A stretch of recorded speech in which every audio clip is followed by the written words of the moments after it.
everybody. How are you guys doing tonight?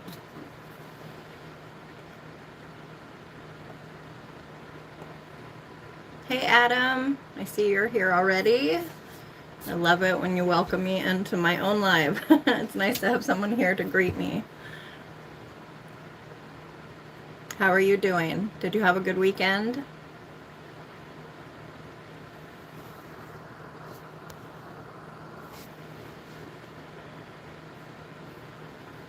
So we will get started reading here in just a minute or two once we have more people joining us.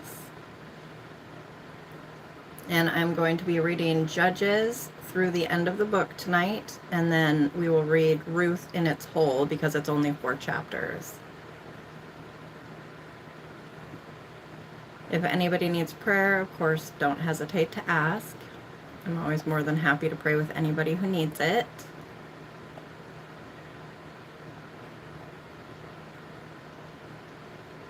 Looks like we have a couple people joining us. How are you guys doing tonight? God bless you. I hope you had a good start to your week. I'm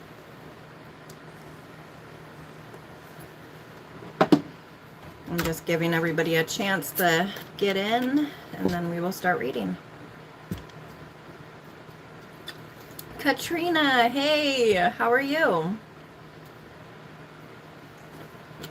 How'd your weekend go? I know you had some events you had to do. I hope it all went well for you.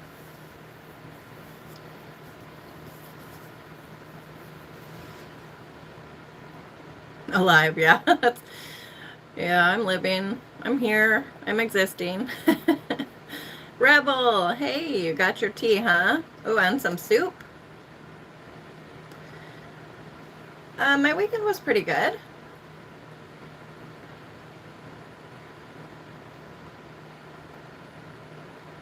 Let's see. Just giving everybody a chance to get here. I think I notified the Discord, but I'm going to go in and let them know that I am live now.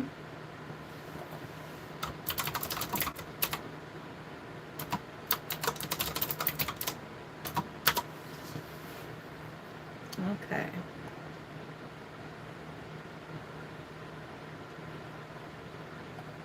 Oh, I just saw your GIF. I love that.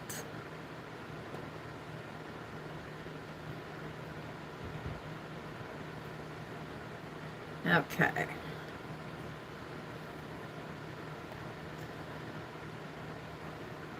Oh, Rebel's in both. Or did you just hop over to the other one?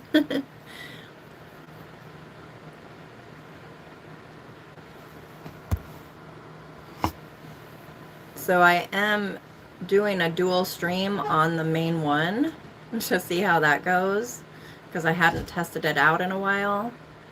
So we'll see how that works. Okay.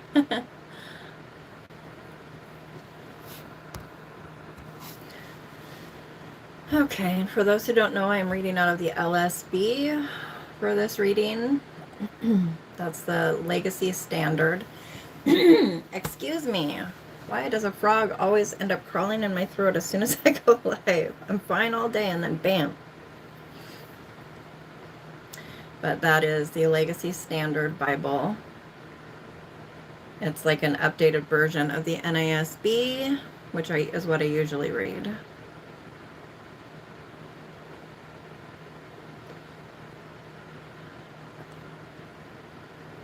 Okay. Looks like we're going to have a slow start tonight, and that's okay.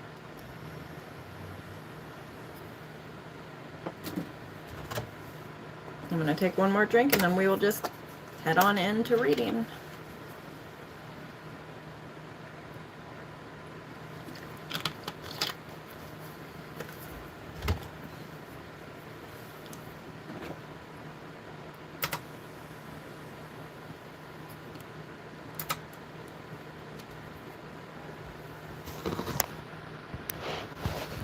Okay.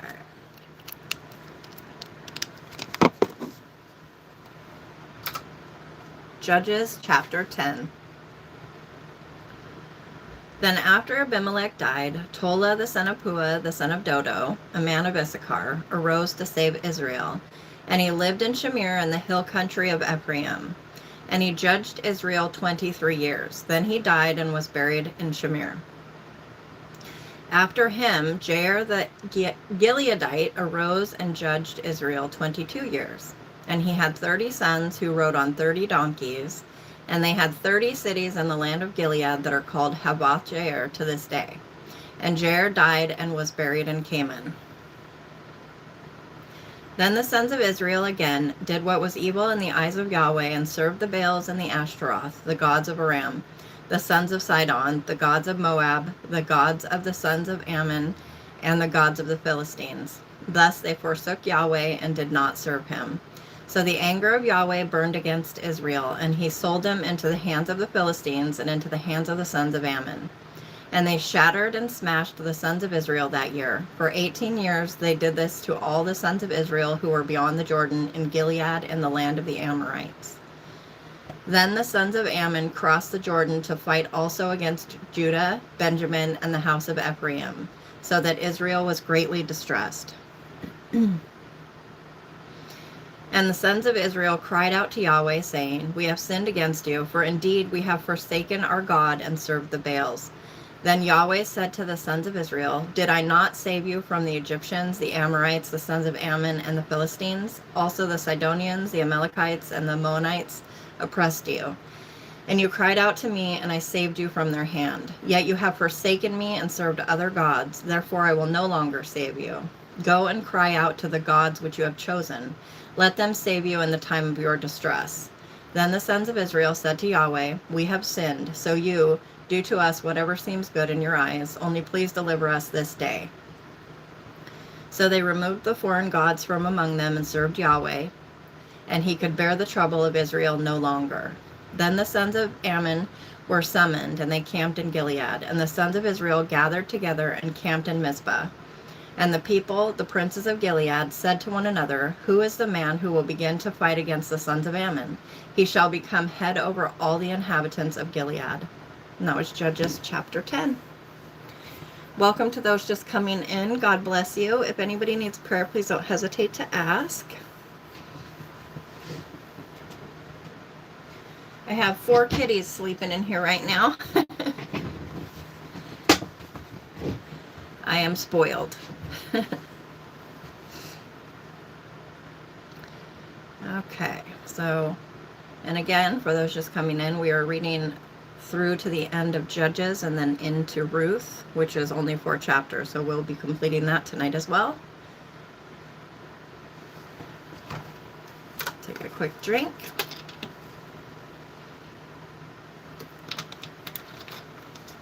Oh no! I'm so sorry, Katrina. I hope it didn't happen while you were sitting on it. Is it plastic or is it like ceramic? I have seen videos fairly recently about those breaking, and I think it was discovered that it has to do with like a lot of temperature fluctuations. Like they're really good for years and years, and then suddenly just basically nothing happens and they snap. They can be kind of spendy to replace if they're the heavier duty ones.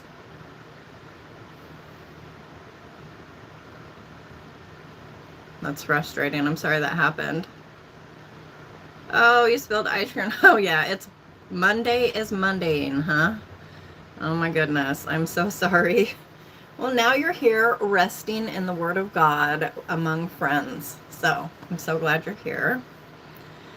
Sounds like a crazy day for you.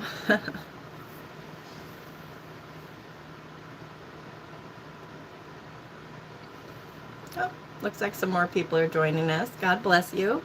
If you need prayer, please don't hesitate to ask. I am about to read Judges chapter 11.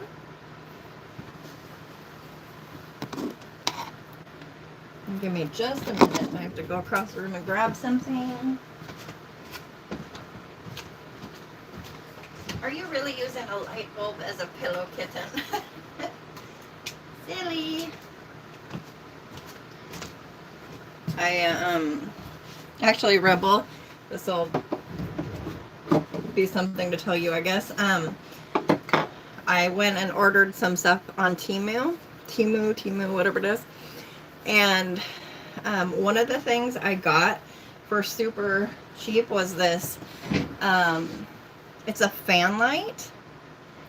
And it's just like this ring light that goes around your regular fan or your regular light thing.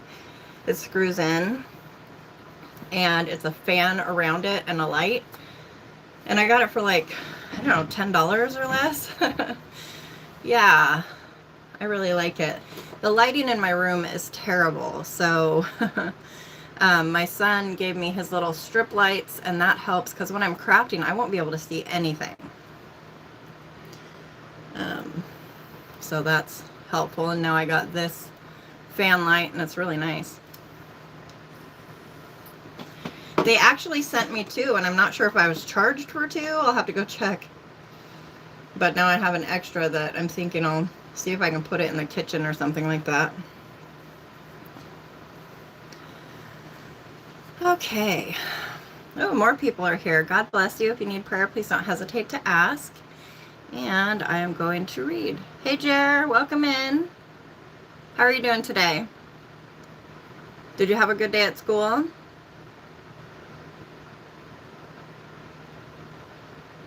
Yeah, it's funny, Rebel. I really get tired of all the games, though. All this, press this and spin that and do this, and they make it like you're going to get something free, when in reality you have to do 10 more orders of a certain amount to get the percentage down enough to be free, and then you still have to buy something, and it bugs me. But I was able to get a head wrap, the thing that goes under your scarves so that it would hold them on. That was really cheap, and a few other things. The frustrating part for me is that the free stuff and discounted stuff doesn't count on stuff that's locally shipped, or the free shipping doesn't count on that. So you'll think something's a good price, and then that's $3 or $5 for shipping. And it's like, well, it's not that cheap anymore. Okay. Judges chapter 11, and one more time, if you need prayer, please don't hesitate to ask. Now Jephthah the Gileadite was a mighty man of valor, but he was the son of a harlot. And Gilead became the father of Jephthah. And Gilead's wife bore him sons, and when his wife's sons grew up, they drove Jephthah out and said to him, "You shall not have an inheritance in our father's house, for you are the son of another woman." So Jephthah fled from his brothers and lived in the land of Tob. And worthless fellows gathered themselves about Jephthah, and they went out with him. Now it happened after a while that the sons of Ammon fought against Israel. So it happened that as the sons of Ammon fought against Israel, the elders of Gilead went to get Jephthah from the land of Tob. And they said to Jephthah, "Come and be our chief, that we may fight against the sons of Ammon." Then Jephthah said to the elders of Gilead, "Did you not hate me and drive me from my father's house? So why have you come to me now when you are in distress?" And the elders of Gilead said to Jephthah, "For this reason we have now returned to you, that you may go with us and fight with the sons of Ammon, and become head over all the inhabitants of Gilead." So Jephthah said to the elders of Gilead, "If you take me back to fight against the sons of Ammon, and Yahweh gives them up to me, will I become your head?" And the elders of Gilead said to Jephthah, "Yahweh is witness between us. Surely we will do as you have said." Then Jephthah went with the elders of Gilead, and the people made him head and chief over them. And Jephthah spoke all his words before Yahweh at Mizpah. My scarf is falling off. Hang on a second. There. And Jephthah sent messengers to the king of the sons of Ammon, saying, "What is between you and me, that you have come to me to fight against my land?" Then the king of the sons of Ammon said to the messengers of Jephthah, "Because Israel took away my land when they came up from Egypt, from the Arnon as far as the Jabbok and the Jordan, so now return them peaceably." But Jephthah sent messengers again to the king of the sons of Ammon, and they said to him, "Thus says Jephthah, Israel did not take away the land of Moab, nor the land of the sons of Ammon. For when they came up from Egypt, and Israel went through the wilderness to the Red Sea and came to Kadesh, then Israel sent messengers to the king of Edom, saying, "Please let us pass through your land." But the king of Edom would not listen. And they also sent to the king of Moab, but he was not willing. So Israel remained at Kadesh. Then they went through the wilderness and around the land of Edom and the land of Moab, and came to the east toward the sunrise of the land of Moab, and they camped beyond the Arnon. But they did not enter the territory of Moab, for the Arnon was the border of Moab. And Israel sent messengers to Sihon, king of the Amorites, the king of Heshbon, and Israel said to him, "Please let us pass through your land to our place." But Sihon did not believe Israel to allow them to pass through his territory, so Sihon gathered all his people and camped in Jahaz and fought with Israel. Then Yahweh, the God of Israel, gave Sihon and all his people into the hand of Israel, and they struck them down. So Israel possessed all the land of the Amorites, the inhabitants of that country. So they possessed all the territory of the Amorites, from the Arnon as far as the Jabbok, and from the wilderness as far as the Jordan. So now Yahweh, the God of Israel, dispossessed the Amorites from before his people Israel. Are you then to possess it? Do you not possess what Shemoth your God gives you to possess?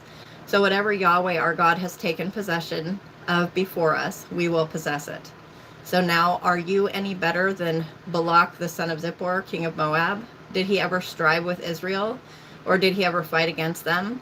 While Israel lived in Heshbon and its towns, and in Aroer and its towns, and in all the cities that are on the banks of the Arnon, 300 years, why did you not deliver them for yourself within that time? I, therefore, have not sinned against you, but you are doing me evil by making war against me. May Yahweh the judge today between the sons of Israel and the sons of Ammon. But the king of the sons of Ammon did not listen to the words which Jephthah sent him. Now the Spirit of Yahweh came upon Jephthah, so that he passed through Gilead and Manasseh. Then he passed through Mizpah of Gilead, and from Mizpah of Gilead he went on to the sons of Ammon. Then Jephthah made a vow to Yahweh and said, "If you will indeed give the sons of Ammon into my hand, then it shall be that whatever comes out of the doors of my house to meet me when I return in peace," this always gets me, "from the sons of Ammon, it shall be Yahweh's, and I will offer it up as a burnt offering." So Jephthah crossed over to the sons of Ammon to fight against them, and Yahweh gave them into his hand, and he struck them with a very great slaughter from Aroer to the entrance of Minnith, 20 cities, and as far as Abel Keramim. So the sons of Ammon were subdued before the sons of Israel. Then Jephthah came to his house at Mizpah, and behold, his daughter was coming out to meet him with tambourines and with dancing. Now she was his one and only child. Besides her, he had no son or daughter. So it happened that when he saw her, he tore his clothes and said, "Alas, my daughter, you have brought me very low, and you are among those who trouble me. But I have opened my mouth to vow to Yahweh, and I cannot take it back." So she said to him, "My father, you have opened your mouth to vow to Yahweh. Do to me according to what has gone out from your mouth, since Yahweh has avenged you of your enemies, the sons of Ammon." Then she said to her father, "Let this thing be done for me. Let me alone 2 months, that I may go to the mountains and weep because of my virginity, I and my companions." Then he said, "Go." So he sent her away for 2 months, and she went with her companions and wept on the mountains because of her virginity. And it happened at the end of 2 months that she returned to her father, and he did to her according to the vow which he had made, and she did not know a man. Thus it became a custom in Israel that the daughters of Israel went yearly to commemorate the daughter of Jephthah, the Gileadite, 4 days in the year. And that was Judges chapter 11. And a good reminder not to make vows, not to swear to anything on earth because it's God's footstool, and anything in the heavens because it's his home, right? Okay. Let's scroll back through the comments.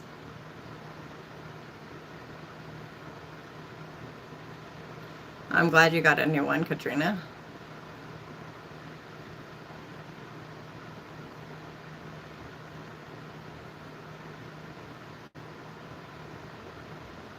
What text is still there?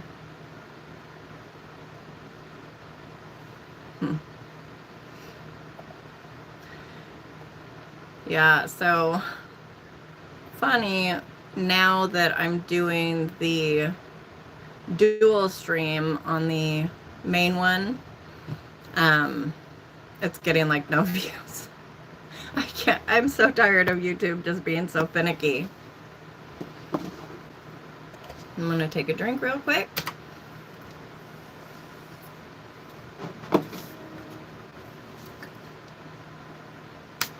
My printer just came alive for no reason. What was that about?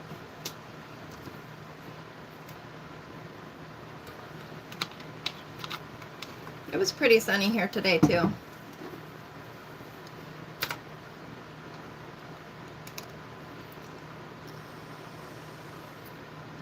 Welcome to those just coming in. If you need prayer, please don't hesitate to ask.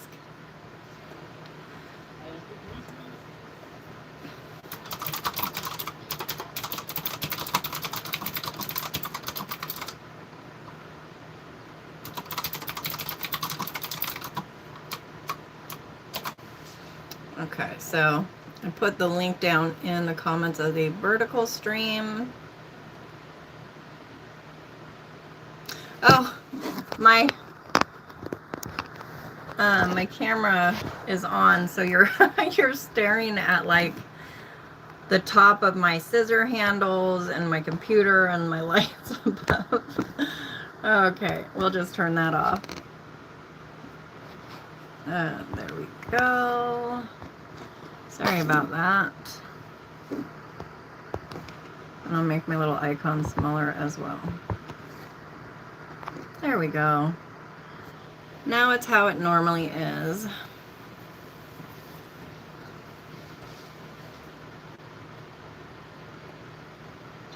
All right. So I'm getting ready to read chapter 12 of Judges. Welcome to those just coming in. If anybody needs prayer, please don't hesitate to ask. I'm going to take one more drink before I get going. Gotta wet the whistle.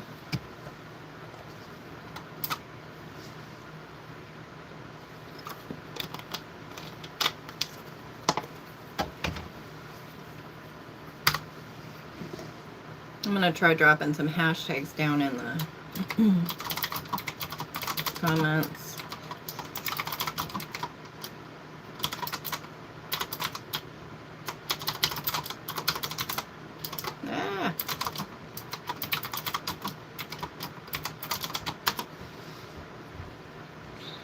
See if that'll help. And if you guys wouldn't mind hitting the like button, and if you aren't already subscribed, we would love to have you do that. And if you know anybody else who wants to hear the Bible read, or likes other Christian content, because I do a lot of shorts as well, definitely share it if you would like. I would appreciate it. Okay, Judges chapter 12.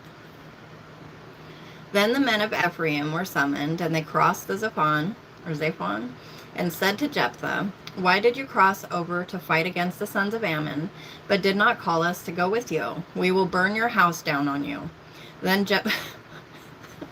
that seems so excessive, like 0 to 100 real quick, huh? You didn't call us to help, so we're going to burn you down. Sorry. Then Jephthah said to them, "I and my people were at great strife with the sons of Ammon, and I cried out to you, but you did not save me from their hand. And I saw that you would not save me, so I took my life in my hands and crossed over against the sons of Ammon, and Yahweh gave them into my hand. Why then have you come up to me this day to fight against me?"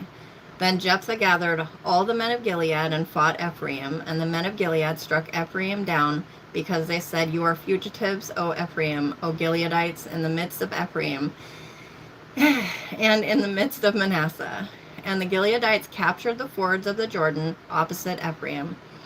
And it happened when any of the fugitives of Ephraim said, "Let me cross over," the men of Gilead would say to him, "Are you an Ephraimite?" If he said no, then they would say to him, "Say now, Shibboleth." But he said, "Sibboleth," for he could not pronounce it correctly. Then they seized him and slaughtered him at the fords of the Jordan. Thus there fell at that time 42,000 of Ephraim. Hey, Katrina, I know you like to look up word meanings and stuff. Look up Shibboleth. Tell us what it means.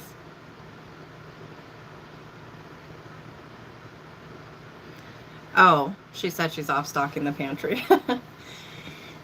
And Jephthah judged Israel 6 years. Then Jephthah the Gileadite died and was buried in one of the cities of Gilead. Then Ibzan of Bethlehem judged Israel after him, and he had 30 sons and 30 daughters, whom he gave in marriage outside the family. Man, I have 4 boys, and people act like that's a lot. Imagine having 60 kids. And he brought in 30 daughters from outside for his sons, and he judged Israel 7 years. Then Ibzan died and was buried in Bethlehem. Then Elon the Zebulunite judged Israel after him, and he judged Israel 10 years. And Elon the Zebulunite died and was buried at Ajalon in the land of Zebulun. Then Abdon the son of Hillel the Pirathonite judged Israel after him, and he had 40 sons and 30 grandsons who rode on 70 donkeys. And he judged Israel 8 years. Then Abdon the son of Hillel the Pirathonite died and was buried at Pirathon in the land of Ephraim in the hill country of the Amalekites. And that was chapter 12 of Judges.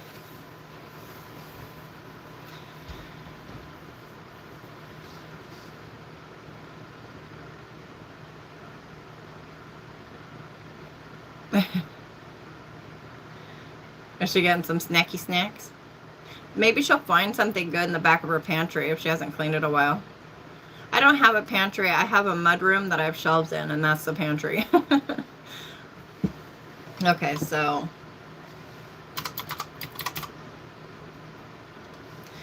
now I'm gonna go back one because I want to get that word. Make sure I have the right Shibboleth. Okay.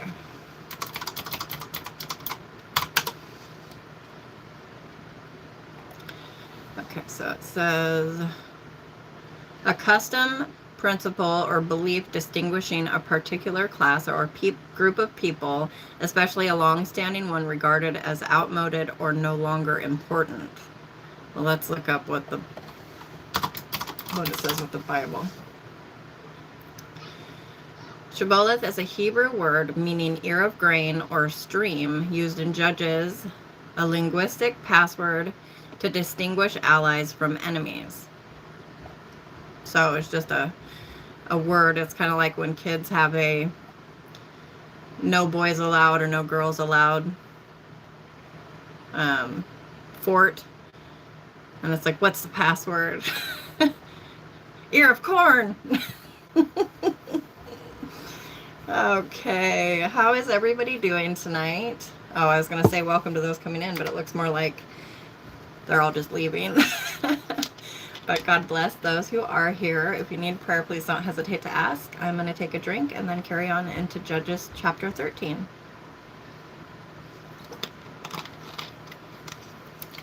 Hey, Mommy. Hi. I got a pet shark. Can I keep it? You can keep the pet shark, yes. I would never put a poor shark out. He has a shirt. What's his name? Sharky. Sharky. Well, hello, Sharky. You better introduce him to Lofi, who is awake right there. Hey, Lucky. Queen Wheezy had to have a bath today. She got something on her. And for years, I've always been the one that handles everything with the pets, you know. And it ends up that they kind of don't like me if it has to happen a lot, you know. They end up disliking that I'm the one that gives them medicine or the bath. Usually it's on the end of life stuff, but still, I asked Kenneth to give Wheezy her bath, and he did, and then I got to be the hero and dry her off. And We really like Sharky. of course, everybody likes Sharky, right? Yeah. Wonderful. And Sharky I'm happy if you're happy. Sharky is a very snuggly shark. Sharky is a very snuggly shark, huh? Yes. Wow. He will occasionally nibble your nose. Oh, the shark will occasionally nibble your nose, guys. No big deal. But it doesn't have teeth. No teeth. That's helpful. That's helpful. All right, we're going to dance a little bit here. Those are just There's my third arm. There. Okay. All right. Is there anything else you need, dear? Would you like another orange? it tastes like orange peels. Yeah, they're bitter, aren't they? Yeah. You know what I like to do? I take one of the oranges and then I take a cinnamon bear with it. But if you did half a cinnamon bear, it wouldn't be spicy. And then it just tastes like spiced orange. You want to try it? Nah. No? Okay. Give me an orange. I want to play canning. Oh, he'll like it. He likes stuff like that. But there you go. I'll play everything. I'm gonna let Sophie sit here. Okay, I will babysit the shark. Yes, Sophie. Very nice. Let me see what Jer says. And why is also 1 year of showering or gives your pet a bath? They look sad. I know it's just me, like when we would shower our wiener dog. I'm sure that's meant dog. He would just look sad, like, yeah. Kenneth is really good at he just puts them in the sink. And but of course they're not gonna like it. But she did okay. Hello. We have Katrina. Hi, Katrina. We have Rebel. Hi, Rebel. We have Jer. Hi, Joe. So, And we have Adam. Hi, Adam. And I think that's the only people who have announced themselves so far I tonight. should have said Saddam. Who? They said hi. Okay. So, chapter 13 of Judges. Are you needing something? Oh, okay. You getting your stuff out of your drawer? Yes. Also, do you happen to know what this is? That's... Can you ask Kenny what it might be? I don't know where it came from. It just suddenly was in my room. I'll tell him later. I need my other shirt. Your other shirt? I don't think you have another shirt in here. You have capes, you have wigs, you have hats, blankets. What is the shirt? It's my tea boots. I don't know. Wait. That's a sock. That's a paper. All right, I'm going to read while you look, I guess. Then the sons of Israel again did what was evil in the eyes of Yahweh. Are you guys shocked? What a twist! So that Yahweh gave them into the hand of the Philistines 40 years. We're getting into the good stuff here. And there was a certain man of Zorah of the family of the Danites, whose name was Manoah, and his wife was barren and had borne no children. Then the angel of Yahweh appeared to the woman and said to her, Behold now, you are barren and have borne no children. Shiloh, none of those other drawers are your stuff. Please. If you need a shirt, you're going to have to get it out of your room. I actually made... What color is the shirt? I may have washed it with my stuff. Oh, it was the opposite color of my Ivan shirt. I don't know what that means. What color was it? Blue. Was it blue and short, like no sleeves on it? Did it have red too? Yeah. Okay, then it might be in my laundry. Oh, no. It's out there on the washing machine, I think. Okay. Okay, thank you. Thanks. Now I have orange wig hair hanging out of my drawer. He came and just took one of my drawers. Okay. Behold, now you are barren and have borne no children, but you shall be with child and give birth to a son. So now, be careful not to drink wine or strong drink, nor eat any unclean thing. For behold, you shall be with child and give birth to a son, and no razor shall come upon his head, for the boy shall be a Nazarite to God from the womb, and he shall begin to save Israel from the hand of the Philistines. Then the woman came and told her husband, saying, No, you're not going to scratch my chair. Come here, don't you knock. Okay, let's not knock everything off. I will hold you. Then the one woman came and told her husband, saying, A man of God came to me, and his appearance was like the appearance of an angel of God. Very awesome. And I did not ask him where he came from, nor did he tell me his name. And he said to me, Behold, you shall be with child and give birth to a son. So now you shall not drink wine or strong drink, and you shall not eat any unclean thing, for the boy shall be a Nazarite to God from the womb to the day of his death. Then Manoah entreated Yahweh and said, O Lord, please let the man of God whom you have sent come to us again, that he may instruct us what to do for the boy who is to be born. And God listened to the voice of Manoah, and the angel of God came again to the woman as she was sitting in the field. But Manoah, her husband, was not with her. So the woman ran quickly and told her husband, and she said to him, Behold, the man who came the other day to me has appeared to me. Then Manoah arose and followed his wife, and when he came to the man, he said to him, Are you the man who spoke to the woman? And he said, I am. So Manoah said, Now your words will come to pass. What shall be the judgment governing the boy and his work? So the angel of Yahweh said to Manoah, Let the woman be careful in all that I said. She should not eat anything that comes from the vine, nor drink wine or strong drink, nor eat any unclean thing. Let her keep all that I commanded. You're going to hear my cats crunching. Then Manoah said to the angel of Yahweh, Please let us delay you so that we may prepare a young goat for you. And the angel of Yahweh said to Manoah, Though you delay me, I will not eat your food. But if you prepare a burnt offering, then offer it to Yahweh. For Manoah did not know that he was the angel of Yahweh. Then Manoah said to the angel of Yahweh, What is your name, so that when your words come to pass, we may honor you? But the angel of Yahweh said to him, Why do you ask my name, seeing it is wonderful? So Manoah took the young goat with the grain offering and offered it on the rock to Yahweh. And he did a wondrous thing while Manoah and his wife looked on.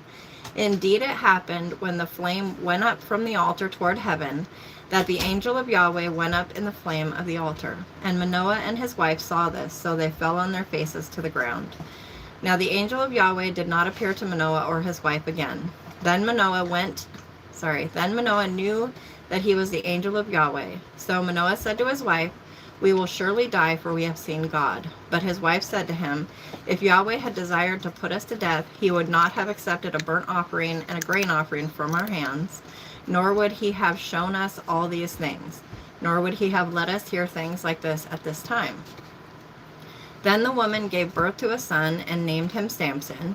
And the child grew up, and Yahweh blessed him. And the Spirit of Yahweh began to stir him in Mahaneh-dan, between Zorah and Eshtaol. And we aren't scratching Gimmy's chair. All right, and that was Judges chapter 13. There is shark. Okay, I see shark. Do you want to start getting the wakeful kitties out of here, please? Yes, sir. So we have, except for Wheezy. She doesn't have to go. She wants to know why they're eating all of her food and water. Welcome to those just joining us. God bless you. I'm going to read back in the comments here.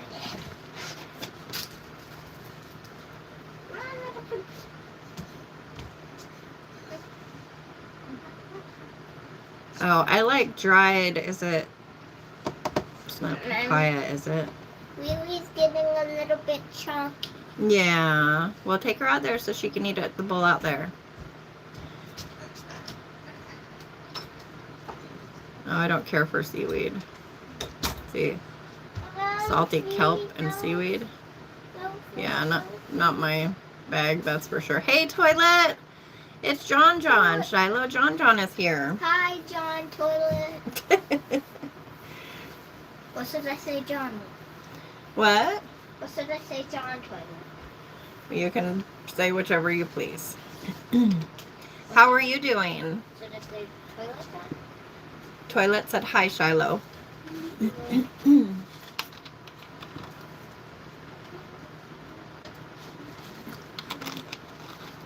Do I still have the stream begin shortly thing up there? I sure do.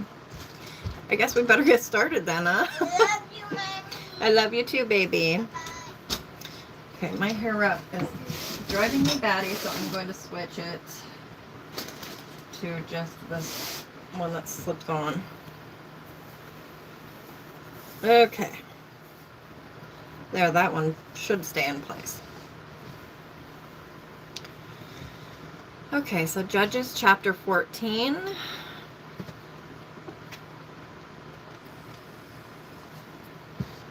Hi, Wheezy. I'll get the shark out of your way. All right. Then Samson went down to Timnah and saw a woman in Timnah, one of the daughters of the Philistines. So he came back up and told his father and mother, I saw a woman in Timnah, one of the daughters of the Philistines, so now take her for me as a wife. But his father and his mother said to him, Is there no woman among the daughters of your relatives or among all our people that you go to take a wife from the uncircumcised Philistines? But Samson said to his father, Take her for me, for she is right in my eyes. However, his father and mother did not know that it was of Yahweh, for he was seeking an occasion against the Philistines. Now at that time the Philistines were ruling over Israel. Then Samson went down to Timnah with his father and mother, and they came as far as the vineyards of Timnah. And behold, a young lion came roaring toward him, and the Spirit of Yahweh came upon him mightily, so that he tore it as one tears a young goat, though he had nothing in his hand. But he did not tell his father or mother what he had done. So he went down and spoke to the woman, and she was right in the eyes of Samson. Then he returned later to take her, and he turned aside to see the carcass of the lion, and behold, a swarm of bees and honey were in the body of the lion. So he scraped the honey into his hands and went on, eating as he went. Then he went to his father and mother, and he gave some to them, and they ate it. But he did not tell them he had scraped the honey out of the body of a lion. Out of the body of the lion. Then his father went down to the woman, and Samson made a feast there, for the young men customarily did this. Now it happened that when they saw him, they took 30 companions to be with him. Then Samson said to them, Let me now propound a riddle to you. If you will indeed tell it to me within the 7 days of the feast and find it out, then I will give you 30 linen wraps and 30 changes of clothes.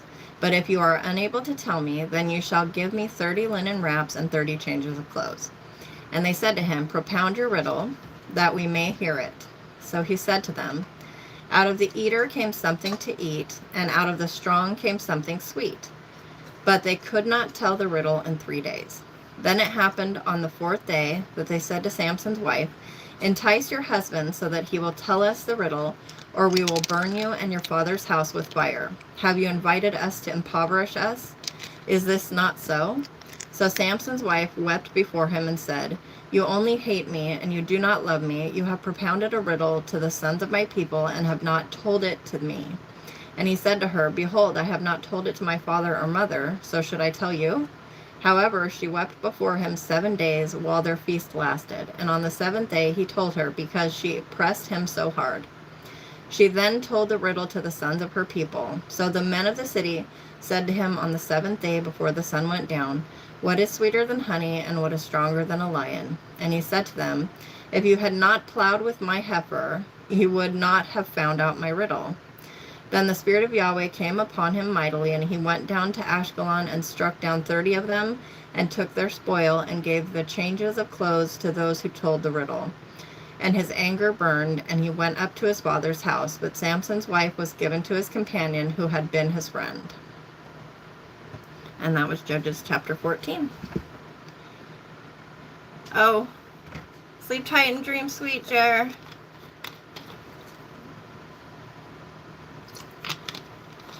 Thanks for being here. Hi, Weezy. What you doing? Did you have a nice sleep after your ordeal? Yeah. You checking everything out? Good girl.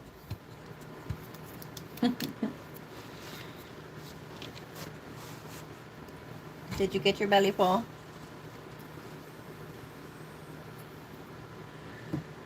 Okay. Judges chapter 15. Don't fall, honey. Come here. Oh, what a mouse. Are you fussing? What a good girl you are. I love you. All right, Judges chapter 15. Now it happened that after a while, in the time of the wheat harvest, Samson visited his wife with a young goat and said, I will go in to my wife in her room.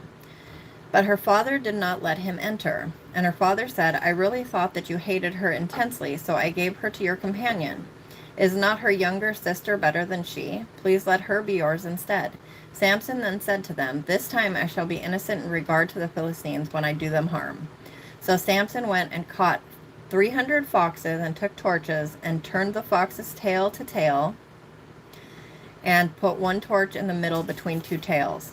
Then he set fire to the torches and sent the foxes into the standing grain of the Philistines. So he caused both the shocks and the standing grain, along with the vineyards and groves, to burn. Then the Philistines said, Who did this? And they said, Samson, the son-in-law of the Timnite, because he took his wife and gave her to his companion. So the Philistines came up and burned her and her father with fire. Then Samson said to them, If you act like this, then I will surely take revenge on you, but after that I will cease. And he struck them ruthlessly with a great slaughter, and he went down and lived in the cleft of the rock of Edom.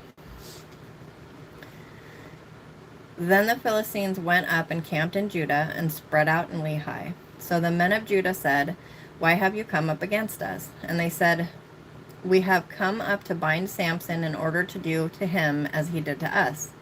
Then 3,000 men of Judah went down to the cleft of the rock of Edom and said to Samson, Do you not know that the Philistines are rulers over us?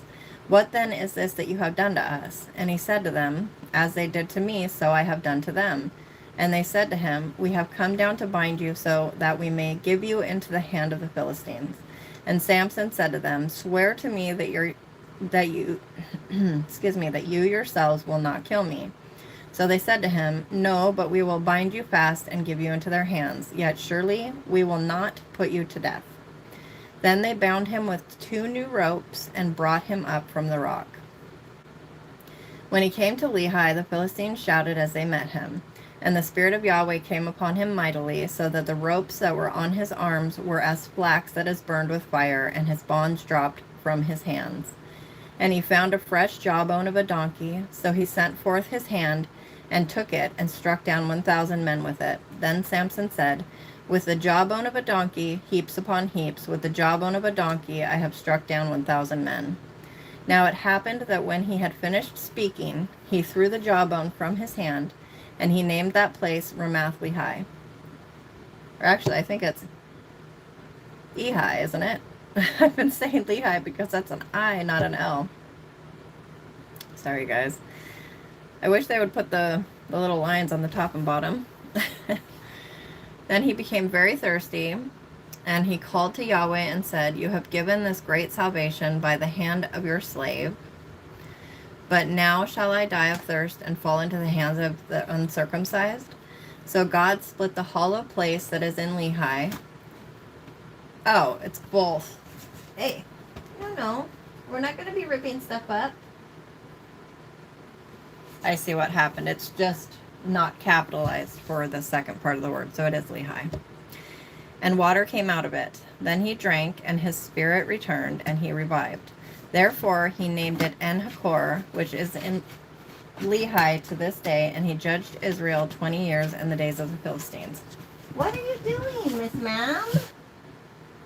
Are you attacking that box? Come here. You're feeling very playful. Oh, goodness. Why? Do you want to go run amok out in the living room? Oh, my poor baby. I love you. Okay, give me just a second, guys. I'm going to go take her and the other kitties out to play. Yummy loves you. I'll be here when you're ready to come back. Lofi, do you want to go out? No? Okay. As long as you're going to relax and behave yourself. Hey Tanner, how are you doing tonight? I'm glad you made it.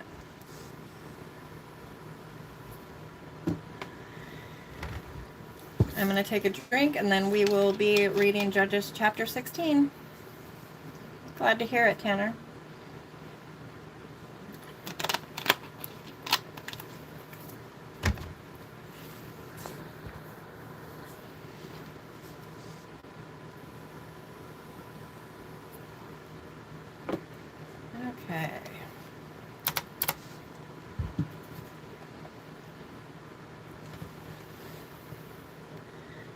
Then Samson went to Gaza and saw a harlot there and went into her. And it was told to the Gazites, saying, Samson has come here. So they surrounded the place and lay in wait for him all night at the gate of the city. And they kept silent all night, saying, Let us wait until the morning light, then we will kill him. But Samson lay until midnight, and at midnight he arose and seized the doors of the city gate and the two posts and pulled them up along with the bars. Then he put them on his shoulders and brought them up to the top of the mountain which is opposite Hebron. Now it happened afterwards that he loved a woman in the valley of Sorek, and her name was Delilah. And the lords of the Philistines came up to her and said to her, Entice him, and see where his great strength lies, and how we may overpower him, that we may bind him to afflict him. Then we will each give you 1,100 pieces of silver. So Delilah said to Samson, Please tell me where your great strength is, and how you may be bound to afflict you.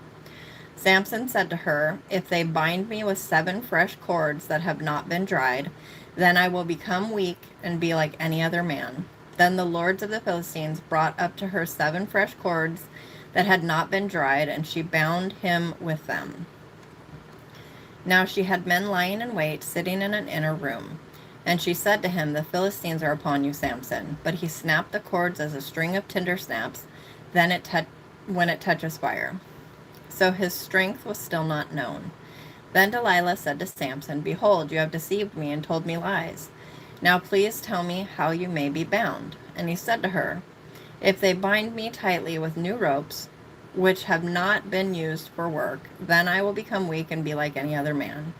So Delilah took new ropes and bound him with them, and said to him, The Philistines are upon you, Samson. Now the men lying in wait were sitting in the inner room, but he snapped the ropes from his arms like a thread. Then Delilah said to Samson, Up to now you have deceived me and told me lies.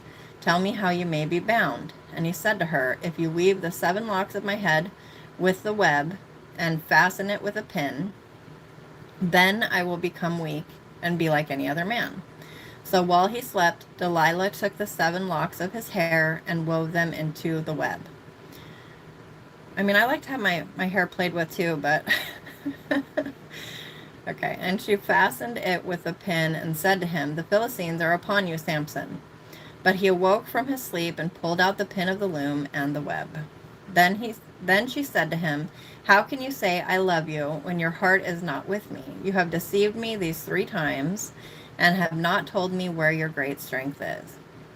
This whole thing is kind of beyond me. It's like wild. You lied to me. You tried to trick me. It's just weird. Now it happened when she pressed him daily with her words and urged him, that his soul was annoyed to death. So he told her all that was in his heart and said to her, A razor has never come on my head, for I have been a Nazarite to God from my mother's womb. If I am shaved, then my strength will leave me, and I will become weak and be like every other man. And Delilah saw that he had told her all that was in his heart. So she sent and called the lords of the Philistines, saying, Come up once more, for he has told me all that is in his heart. Then the lords of the Philistines came up to her and brought up the silver in their hands. Then she made him sleep on her knees and called for a man and had him shave off the 7 locks of his head. Then she began to afflict him, and his strength left him. And she said, The Philistines are upon you, Samson. And he awoke from his sleep and said, I will go out as at other times and shake myself free. But he did not know that Yahweh had left him. Then the Philistines seized him and gouged out his eyes, and they brought him down to Gaza and bound him with bronze chains. And he was a grinder in the prison. However, the hair of his head began to grow again after it was shaved off. Now the lords of the Philistines assembled to offer a great sacrifice to Dagon their god and be glad, and they said, Our God has given Samson our enemy into our hands. Then the people saw him and praised their God, for they said, Our God has given our enemy into our hands. Even the What was that? No feed. Hot glue gun just decided to jump ship, I guess. Our God has given our enemy into our hands, even the destroyer of our country, who has slain many of us. So it happened, when their hearts were merry, that they said, Call for Samson, that he may amuse us. So they called for Samson from the prison, and he entertained them. And they made him stand between the pillars. Then Samson said to the boy who was holding his hand, "Let me feel the pillars on which the house is established, that I may lean against them." Now the house was full of men and women, and all the lords of the Philistines were there. And about 3,000 men and women were on the roof looking on while Samson was amusing them. Then Samson called to Yahweh and said, "O Lord Yahweh, please remember me, and please strengthen me just this time, O God, that I may at once be avenged of the Philistines for my 2 eyes." Samson grasped the 2 middle pillars on which the house was established and supported himself against them, the one with his right hand and the other with his left. And Samson said, "Let me die with the Philistines." And he bent with his strength so that the house fell on the lords and all the people who were in it. So the dead whom he put to death by his death were more than those whom he put to death in his life. Then his brothers and all his father's household came down, carried him, brought him up, and buried him between Zorah and Eshtaol in the tomb of Manoah his father. Thus he had judged Israel 20 years. And that was Judges chapter 16. Hello. How is everybody doing tonight? Welcome to those just coming in. God bless you. If you need prayer, please don't hesitate to ask.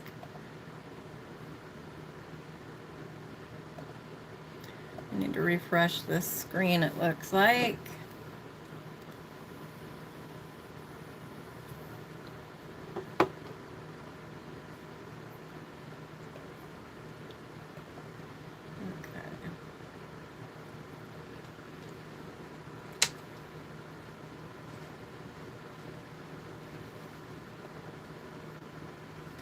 Looks like Katrina is still here.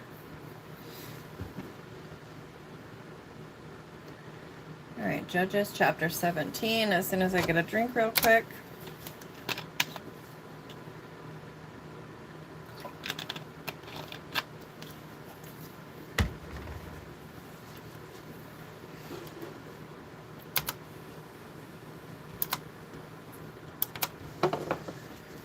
Okay. Oh, you can't step on the phone, honey. Here, I'll move it over here.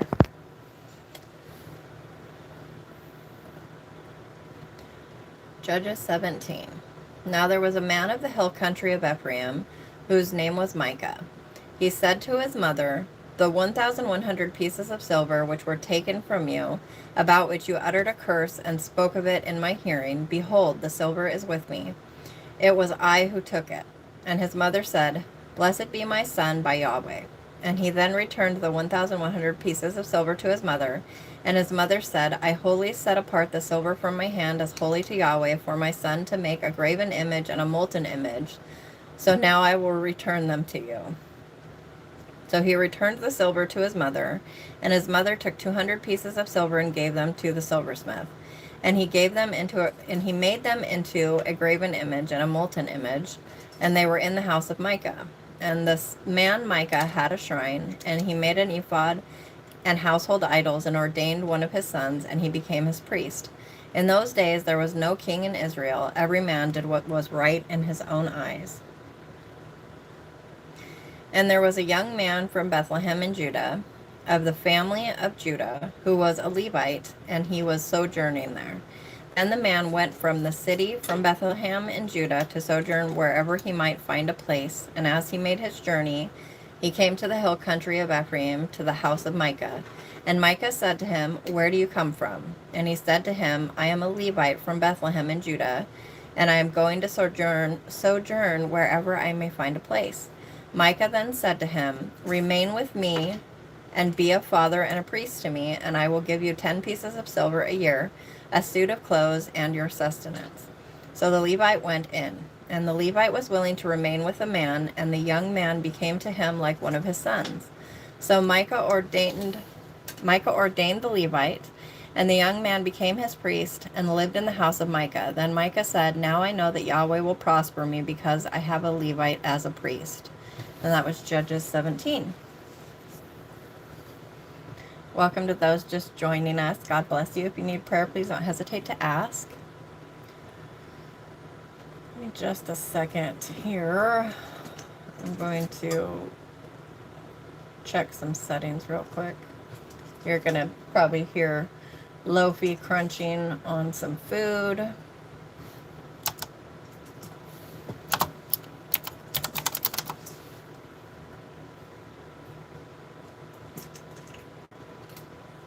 Are you hungry, Lo? Is that good eats? Okay.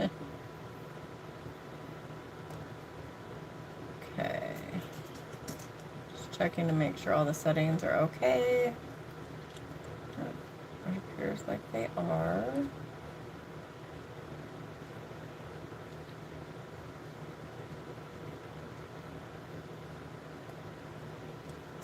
Okay.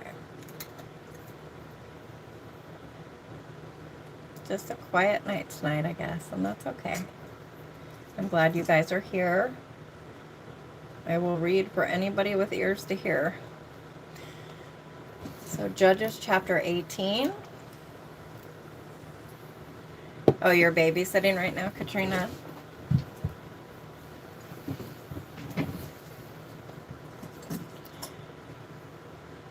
In those days there was no king of Israel, and in those days the tribe of the Danites was seeking an inheritance for themselves to live in. For until that day the land among the tribes of Israel had not fallen to them as an inheritance. So the sons of Dan sent from their family 5 men out of their whole number, men of valor from Zorah and Eshtaol, to spy out the land and to search it. And they said to them, "Go search the land." And they came to the hill country of Ephraim, to the house of Micah, and lodged there.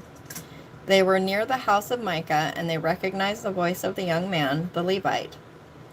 So they turned aside there and said to him, "Who brought you here? And what are you doing in this place? And what do you have here?" And he said to them, "Thus and so has Micah done to me.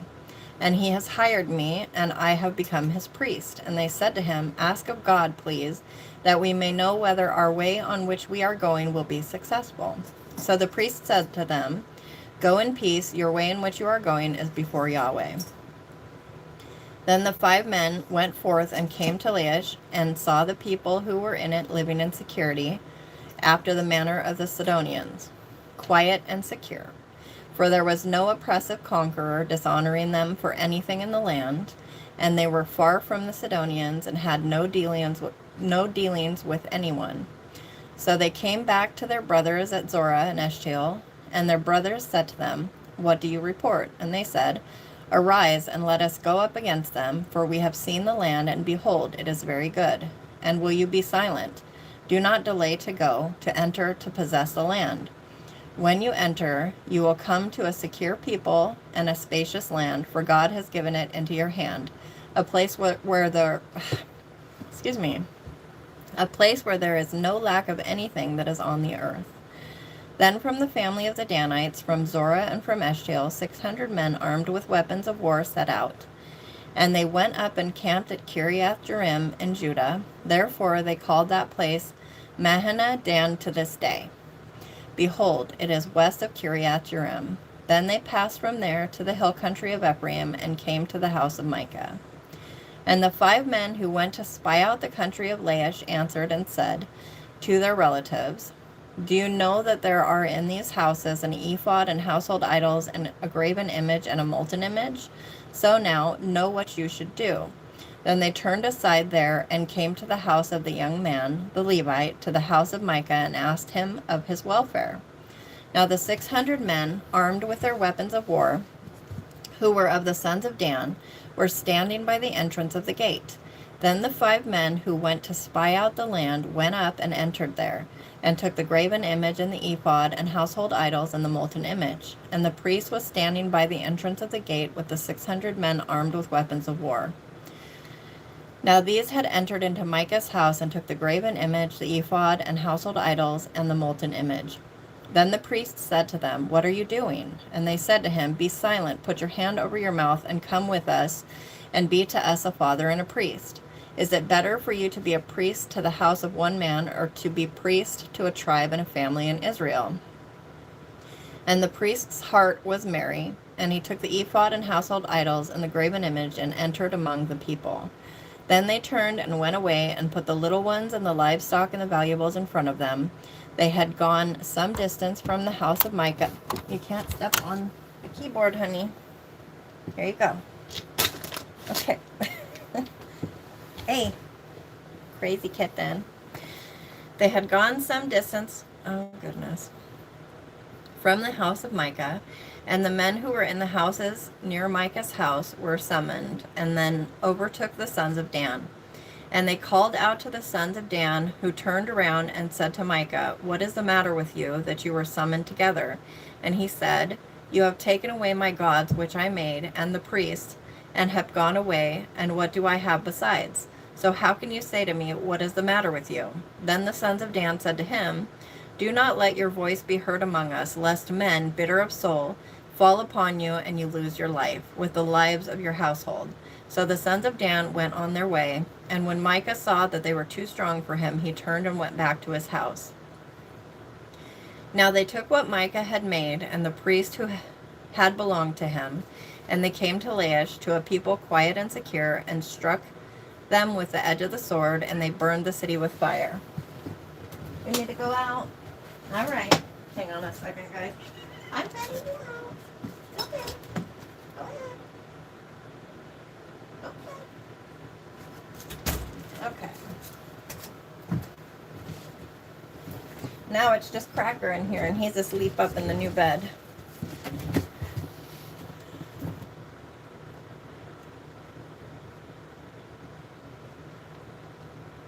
Oh, Katrina. It just announced that you've been a member for 2 months. Amazing. I'm very happy that you are here. Welcome to those just coming in. God bless you. If anybody needs prayer, please don't hesitate to ask. And there was no one to deliver them, because it was far from Sidon, and they had no dealings with anyone. And it was in the valley which is near Beth Rahab. And they rebuilt the city and lived in it. And they called the name of the city Dan, after the name of Dan their father, who was born in Israel. However, the name of the city formerly was Laish.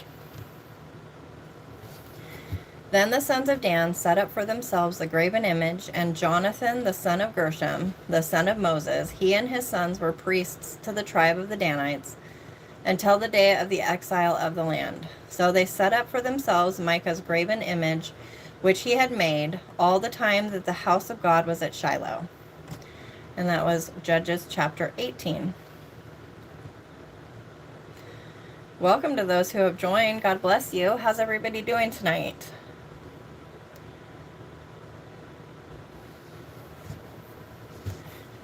Send a Discord message to my son real quick. Give me just a second.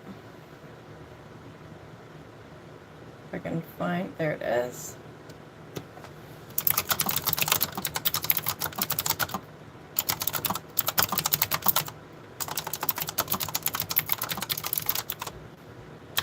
Okay. So, Judges chapter 19. Now it happened in those days, when there was no king in Israel, that there was a certain Levite sojourning in the remote part of the hill country of Ephraim, who took a concubine for himself from Bethlehem in Judah. But his concubine played the harlot against him, and she went away from him to her father's house in Bethlehem in Judah, and was there for a period of 4 months. Then her husband arose and went after her to speak to her heart in order to bring her back, and his young man was with him, as well as a pair of donkeys. So she brought him into her father's house, and the girl's father saw him and was glad to meet him. And his father-in-law, the girl's father, prevailed upon him, and he remained with him 3 days. So they ate and drank and spent the night there. Now it happened on the 4th day that they got up early in the morning, and he arose to go. And the girl's father said to his son-in-law, "Sustain yourself with a piece of bread, and afterward you may go." So both of them sat down and ate and drank together, and the girl's father said to the man, "Please be willing to spend the night, and let your heart be merry." Then the man arose to go, but his father-in-law pressed him so that he turned back and spent the night there. And on the 5th day he arose to go early in the morning, and the girl's father said, "Please sustain yourself and wait until afternoon." So both of them ate. Then the man arose to go along with his concubine and young man and his father-in-law. The girl's father said to him, "Behold, now the day has drawn to a close. Please spend the night. Behold, the day is coming to an end. Spend the night here, that your heart may be merry. Then tomorrow you may arise early for your journey, so that you may go to your tent." But the man was not willing to spend the night, so he arose and went and came to a place before Jebus, that is, Jerusalem. And there were with him a pair of saddled donkeys. His concubine also was with him. They were alongside of Jebus, and the day was almost gone. And the young man said to his master, "Come, please, and let us turn aside into this city of the Jebusites and spend the night in it." However, his master said to him, "We will not turn aside into the city of foreigners who are not of the sons of Israel, but we will pass on by until Gibeah." Then he said to his young man, "Come and let us draw near to one of these places, and we will spend the night in Gibeah or Ramah." So they passed along and went their way. And the sun set on them near Gibeah, which belongs to Benjamin. Then they turned aside there in order to enter and to spend the night in Gibeah. So they entered and sat down in the open square of the city. Now no one was taking them into his house to spend the night. But behold, an old man was coming from his work, from the field at evening. Now the man was from the hill country of Ephraim, and he was sojourning in Gibeah. But the men of the place were Benjamites, and he lifted up his eyes and saw the traveler in the open square of the city. And the old man said, "Where are you going, and where do you come from?" And he said to him, "We are passing from Bethlehem in Judah to the remote part of the hill country of Ephraim. I am from there, and I went to Bethlehem in Judah, but I am now going to the house of Yahweh, and no man is taking me into his house. Yet there is both straw and fodder for our donkeys, and also bread and wine for me, your maidservant, and the young man who is with your servants. There is no lack of anything." Then the old man said, "Peace be to you, only let me take care of all that you lack. However, do not spend the night in the open square." So he brought him into his house and gave the donkeys fodder, and they washed their feet and ate and drank.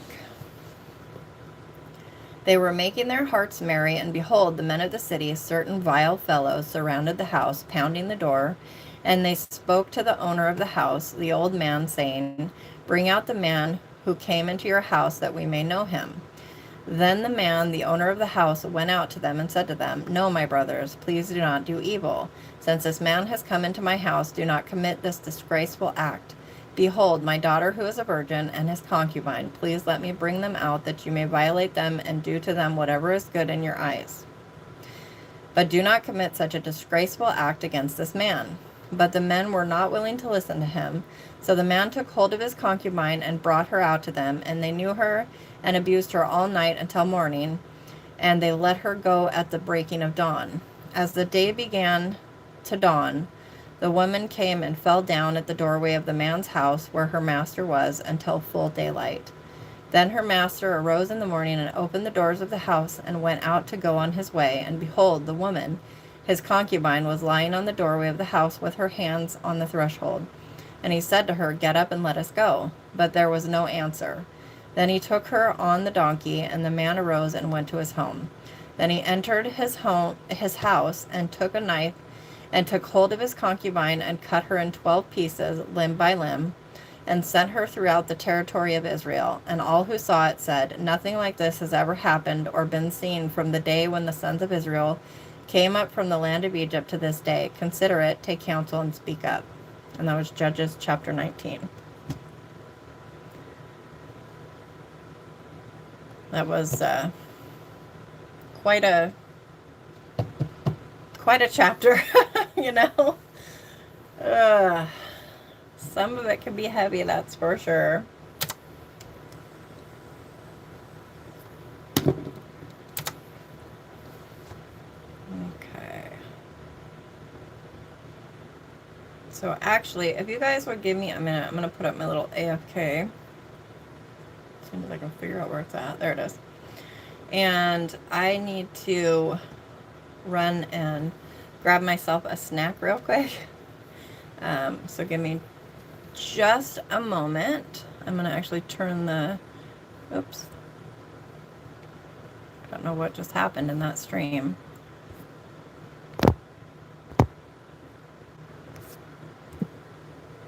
There.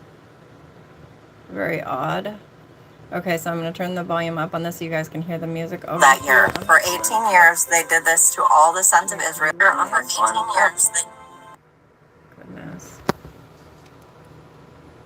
And then I will be right back.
Okay. Oops.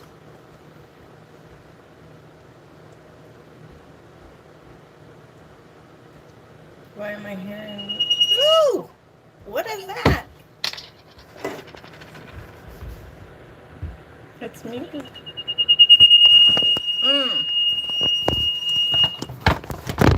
Kenneth! Sorry, guys. I literally have no idea what happened. Oh. Maybe this will fix it. Let's see if that fixes it. I'm so sorry for that crazy screeching.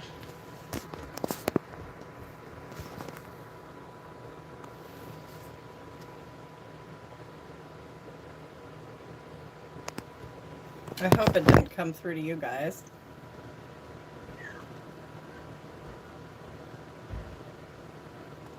Are you hearing me now?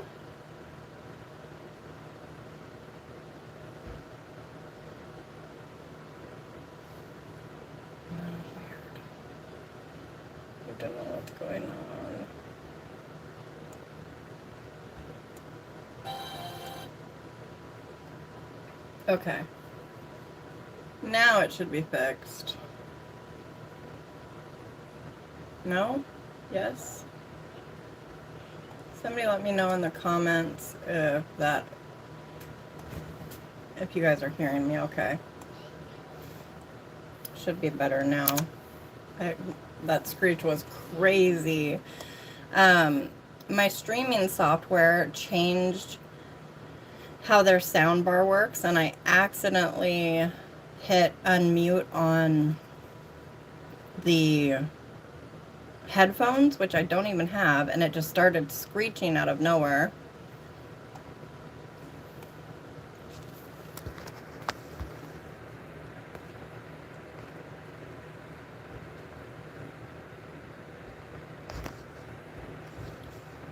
So hopefully you guys are able to hear me, and all is well now. Okay, good, you can.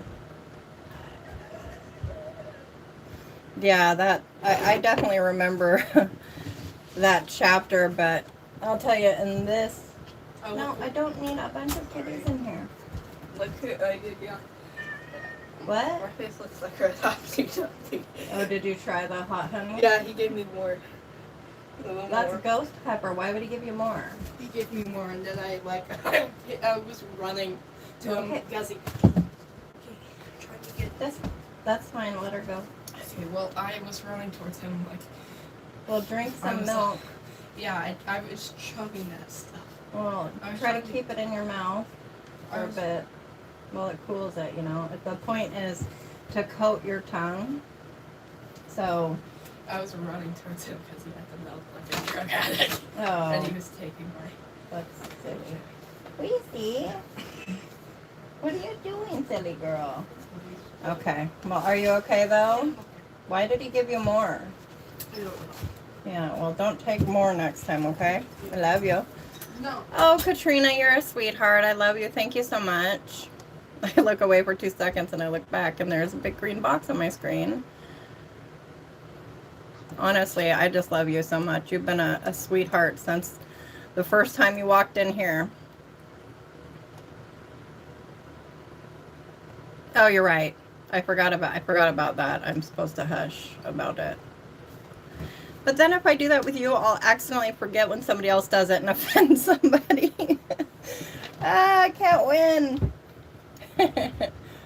But for that thing I don't see, totally, I didn't see anything. But if I did, I'd be super duper thankful and grateful for that. Okay, so we will be hitting Judges chapter 20. I'm going to take a drink real. Whoa, Wheezy cakes. What in the world is... Oh, you're crazy. Careful, Wheezy's being wild. Weezy is being wild. Hi, Cracker. Yeah, Cracker's still trying to wake up. Hey, Mommy, do you want to see my video? Does it have any music in it? No. Okay, sure.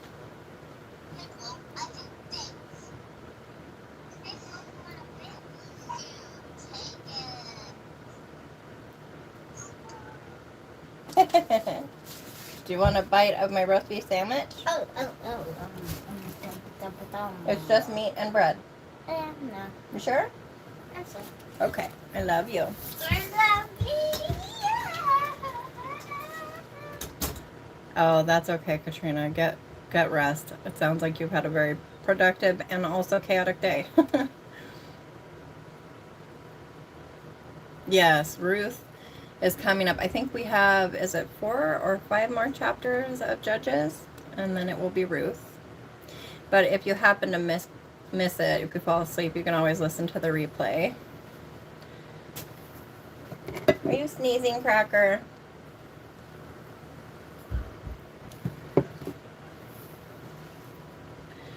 Then all the sons of Israel from Dan to Beersheba, including the land of Gilead, came out, and the congregation, bubble in my throat. And the congregation assembled as one man to Yahweh at Mizpah. And the chiefs of all the people, even of all the tribes of Israel, took their stand in the assembly of the people of God, 400,000 foot soldiers who draw the sword. Then the sons of Benjamin heard that the sons of Israel had gone up to Mizpah. Bless you, Cracker. My goodness. You got something in your nose? And the sons of Israel said, "Tell us, how did this evil take place?" So the Levite, the husband of the woman who was murdered, answered and said, "I came with my concubine to spend the night at Gibeah, which belongs to Benjamin. Then the men of Gibeah rose up against me and surrounded the house at night because of me. They intended to kill me. Instead, they violated my concubine, and she died. And I seized my concubine and cut her in pieces and sent her throughout the land of Israel's inheritance. For they have committed a lewd and disgraceful act in Israel. Behold, all you sons of Israel, give your advice and counsel here." Then all the people arose as one man, saying, "Not one of us will go to his tent, nor will any of us turn aside to his house. But now this is the thing which we will do to Gibeah. We will go up against it by lot, and we will take 10 men out of 100 throughout the tribes of Israel, and 100 out of 1,000, and 1,000 out of 10,000, in order to take up provisions for the people, that when they come to Gibeah of Benjamin, they may do to them according to all the disgraceful acts that they have done in Israel." Thus all the men of Israel were gathered against the city, united as one man. Then the tribes of Israel sent men through the entire tribe of Benjamin, saying, "What is this evil that has taken place among you?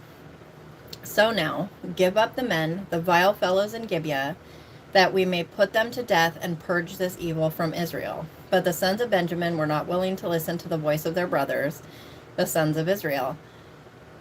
Then the sons of Benjamin gathered from the cities of Gibeah to go out to battle against the sons of Israel.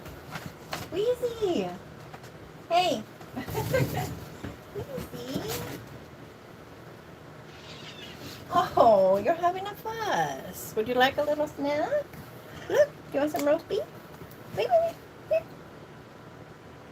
could share with you. Here you go.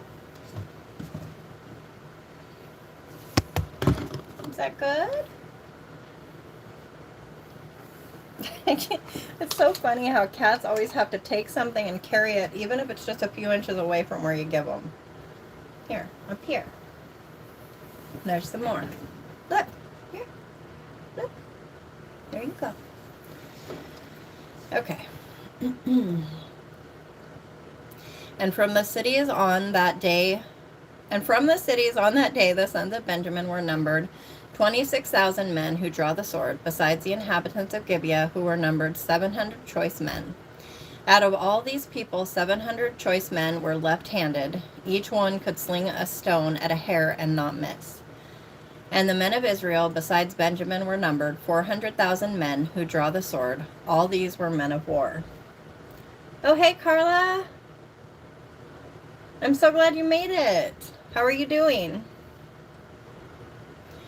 Then the sons of Israel arose, went up to Bethel, and asked of God, and said, "Who shall go up for us to begin the battle against the sons of Benjamin?" Then Yahweh said, "Judah shall begin it." You want some more roast beef even? Okay. You know Gummy would share. Come here. Come on. Right over here. Oh, there was a little bit of bread on the roast beef and she left it. Welcome to those just coming in. God bless you. If anybody needs prayer, please don't hesitate to ask.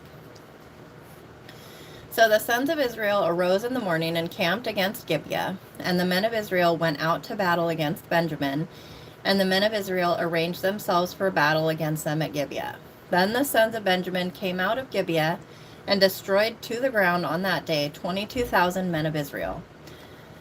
But the people, the men of Israel, strengthened themselves and arranged themselves for battle again in the place where they had arranged themselves the first day.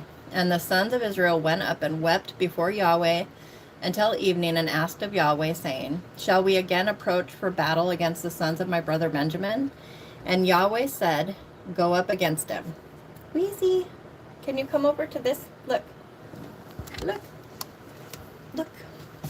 Look. Weezy. Look. Right here. Look. There's the cursor. And Yahweh said, Go up against them. Then the sons of Israel drew near to the sons of Benjamin the second day, and Benjamin went out to meet them from Gibeah the second day, and destroyed... Can you not step on the phone, sweetheart? Here. You can step down now. And destroyed to the ground again 18,000 men of the sons of Israel. All these drew the sword. Then all the sons of Israel and all the people went up and came to Bethel and wept. Thus they remained there before Yahweh and fasted that day until evening. And they offered burnt offerings and peace offerings before Yahweh. Then the sons of Israel asked of Yahweh. Now the ark of the covenant of God was there in those days. And Phinehas the son of Eleazar, Aaron's son, stood before it to minister in those days, saying, Shall I yet again go out to battle against the sons of my brother Benjamin, or shall I cease? And Yahweh said, Go up, for tomorrow I will give them into your hand. So Israel set men in ambush around Gibeah, and the sons of Israel went up against the sons of Benjamin on the third day, and arrayed themselves against Gibeah as at other times. So the sons of Benjamin went out to meet the people, and were drawn away from the city, and they began to strike and slay some of the people as at other times, on the highways, one of which goes up to Bethel and the other to Gibeah, and in the field about 30 men of Israel. The sons of Benjamin said, They are defeated before us as at the first. But the sons of Israel said, Let us flee, that we may draw them away from the city to the highways. Then all the men of Israel arose from their place and arrayed themselves at Baal Tamar. And the men of Israel in ambush burst forth of their place, even out of Meragibah. Then 10,000 choice men from all Israel came against Gibeah, and the battle became heavy. But Benjamin did not know that calamity was about to reach them. Then Yahweh defeated Benjamin before Israel, so that the sons of Israel destroyed 25,100 men of Benjamin that day, all who drew the sword. So the sons of Benjamin saw that they were defeated. Now the men of Israel had given ground to Benjamin, because they relied on the men in ambush whom they had set against Gibeah. So the men in ambush hurried and rushed against Gibeah. Then the men in ambush deployed and struck all the city with the edge of the sword. Now the appointed sign between the men of Israel and the men in ambush was that they would make a great cloud of smoke rise from the city. So the men of Israel had turned around in the battle, and Benjamin had begun to strike and slay about 30 men of Israel, for they said, Surely they are defeated before us, as in the first battle. But the cloud began to rise from the city in a column of smoke, and Benjamin turned behind them, and behold, the whole city was going up in smoke to heaven. Then the men of Israel turned around again, and the men of Benjamin were dismayed, for they saw that calamity had reached them. Therefore they turned their backs before the men of Israel toward the direction of the wilderness, but the battle overtook them, and those who came out of the cities destroyed them in the midst of them.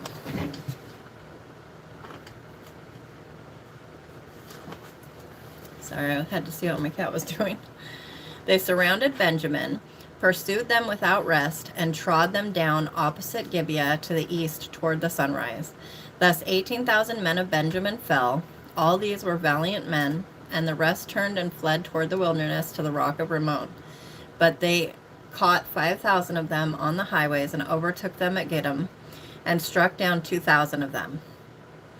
So all of Benjamin who fell that day were 25,000 men who drew the sword. All these were valiant men, but 600 men turned and fled toward the wilderness to the rock of Rimmon, and they remained at the rock of Rimmon 4 months. Now the men of Israel returned to the sons of Benjamin and struck them with the edge of the sword, both the entire city with the cattle and all that they found.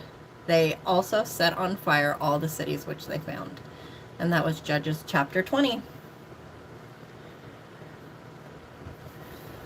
Goodness.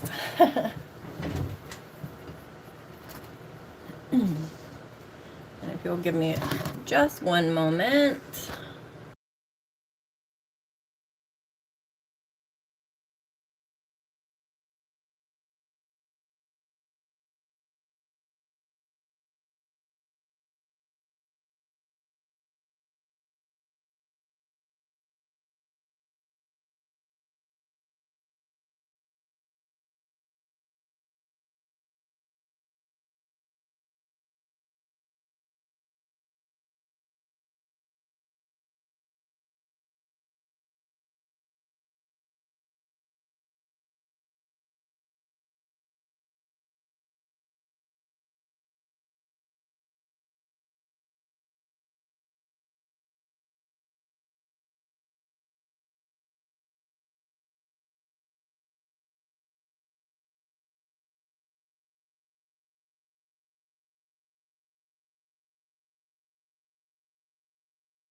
Love you too, Katrina. Are you going to sleep on purpose, or are you just listening until you doze off?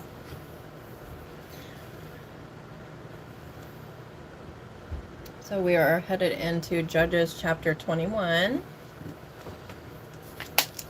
Let's see. Oh yes, thank you so much, Carla.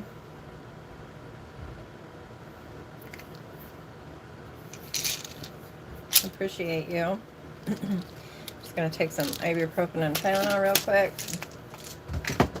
or knock everything over, you know, whatever works.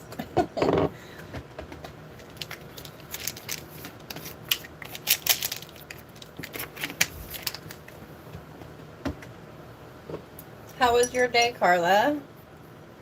I know the weekend went by quick for you, didn't it?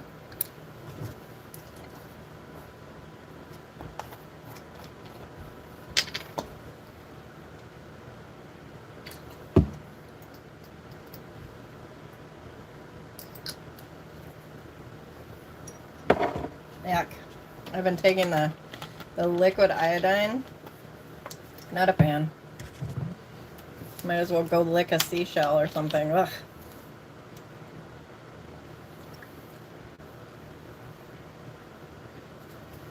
Yeah. Time flies, huh?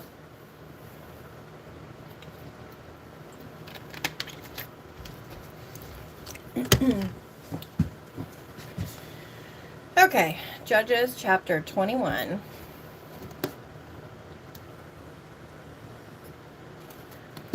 I see we have quite a few people in here tonight. Welcome and God bless you. If you need prayer, please don't hesitate to ask.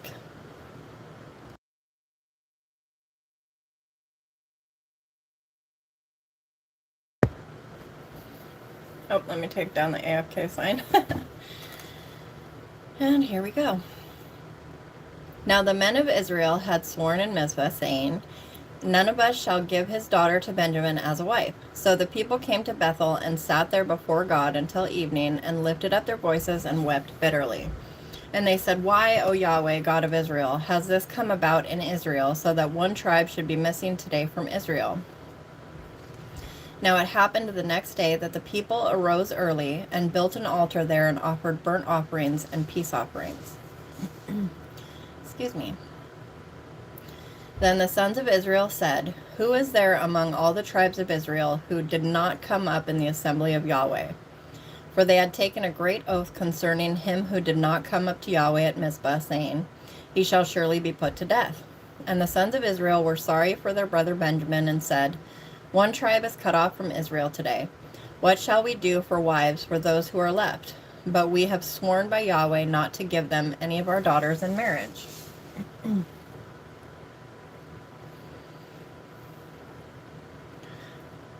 Oh, really?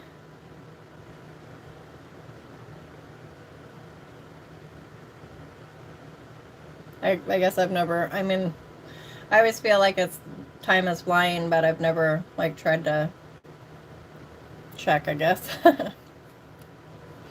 So they said, what one is there of the tribes of Israel who did not come up to Yahweh at Mizpah? And behold, no one had come to the camp from Jabesh Gilead to the assembly.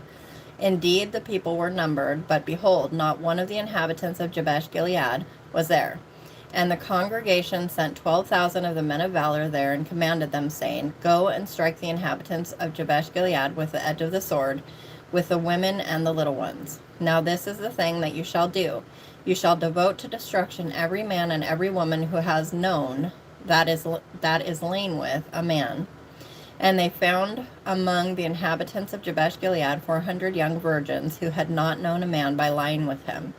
And they brought them to the camp at Shiloh, which is in the land of Canaan. Then the whole congregation sent word and spoke to the sons of Benjamin, who were at the rock of Rimmon, and called out peace to them. Then Benjamin returned at that time, and they gave them the women whom they had kept alive from the women of Jabesh Gilead. Yet they did not find enough for them. And the people were sorry for Benjamin, because Yahweh had made a breach in the tribes of Israel. Then the elders of the congregation said, What shall we do for wives for those who are left, since the women are destroyed out of Benjamin? And they said, There must be a possession for the survivors of Benjamin, so that a tribe will not be blotted out from Israel. But we cannot give them wives of our daughters. For the sons of Israel had sworn, saying, Cursed is he who gives a wife to Benjamin. Excuse me. So they said, Behold, there is a feast of Yahweh from year to year in Shiloh, which is on the north side of Bethel, on the east side of the highway that goes up from Bethel to Shechem, and on the south side of Lebonah. And they commanded the sons of Benjamin, saying, Go and lie in wait in the vineyards and watch, and behold, if the daughters of Shiloh come out to take part in the dances, then you shall come out of the vineyards, and each of you shall catch his wife from the daughters of Shiloh, and go to the land of Benjamin. And it will be when their fathers or their brothers come to contend with us, that we shall say to them, Be gracious to us concerning them, because we did not take for each man of Benjamin a wife in the battle, and you did not give your daughters to them, otherwise we would now be guilty. And the sons of Benjamin did so, and carried away wives according to their number from those who danced, whom they stole away. And they went and returned to their inheritance, and rebuilt the cities and lived in them. Then the sons of Israel went away from there at that time, every man to his tribe and family, and each one of them went out from there to his inheritance. In those days there was no king in Israel. Everyone did what was right in his own eyes. And that was Judges chapter 21. And we are now in Ruth. Very exciting. Katrina, did you already fall asleep? She was excited for Ruth. She may just have to listen to the replay, I guess. Ruth is a short 4 chapters.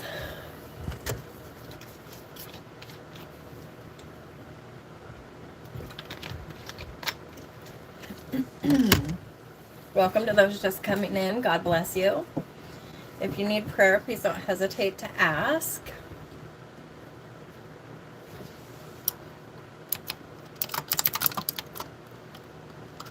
I'm going to drop some hashtags down in the mobile stream.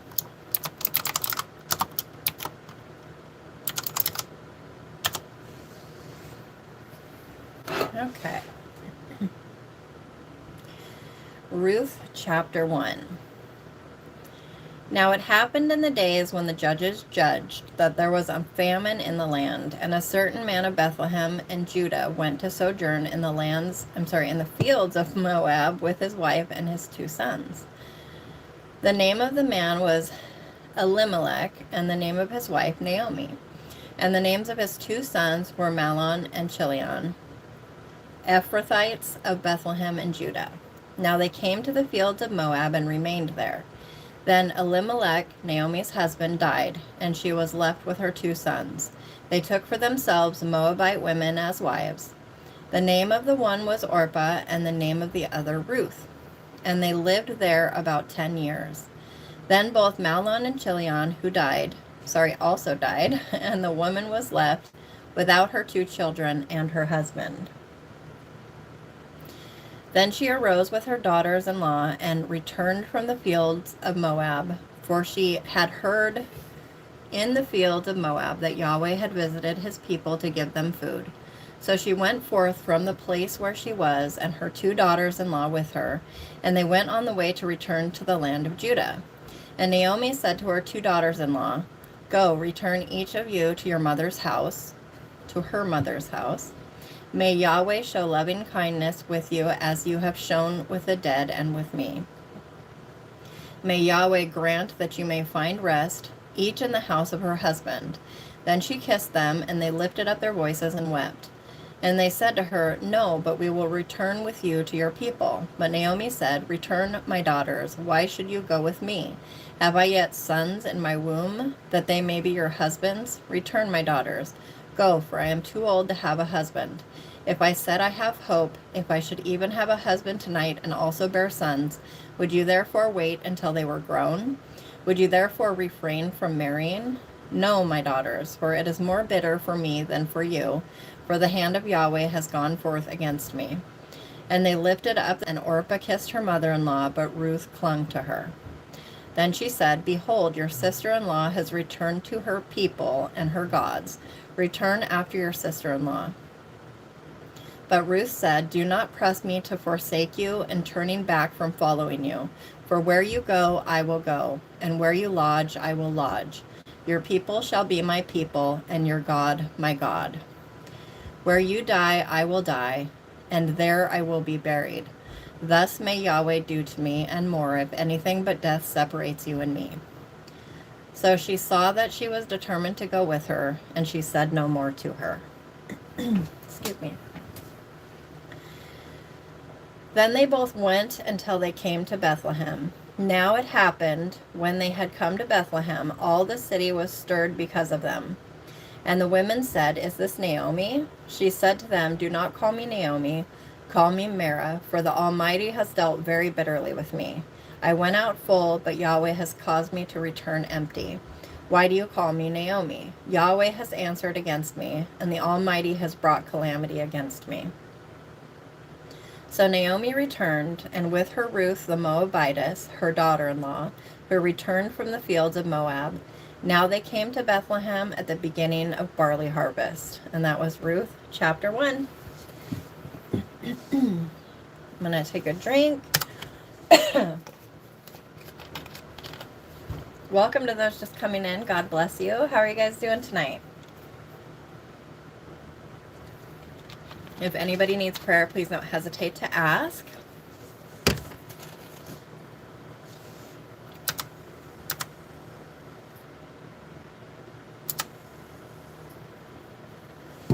Getting ready to read Ruth chapter 2.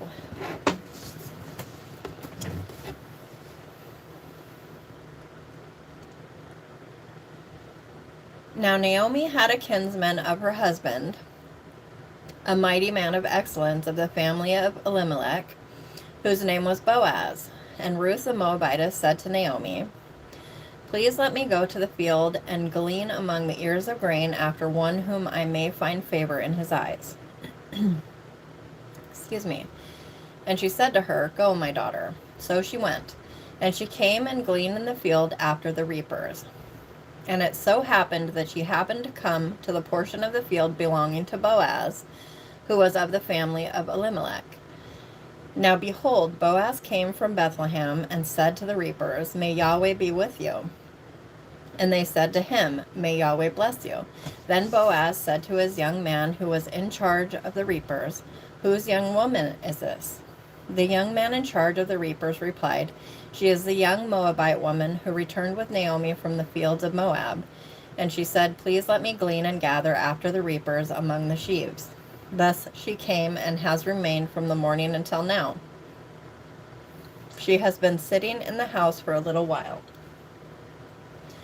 Then Boaz said to Ruth, Have you not heard, my daughter? Do not go to glean in another field. Furthermore, do not go on from this one, but stay here with my young women. Let your eyes be on the field which they reap, and go after them. Indeed, I have commanded the young men not to touch you. And if you are thirsty, go to the water jars and drink from what the young men draw.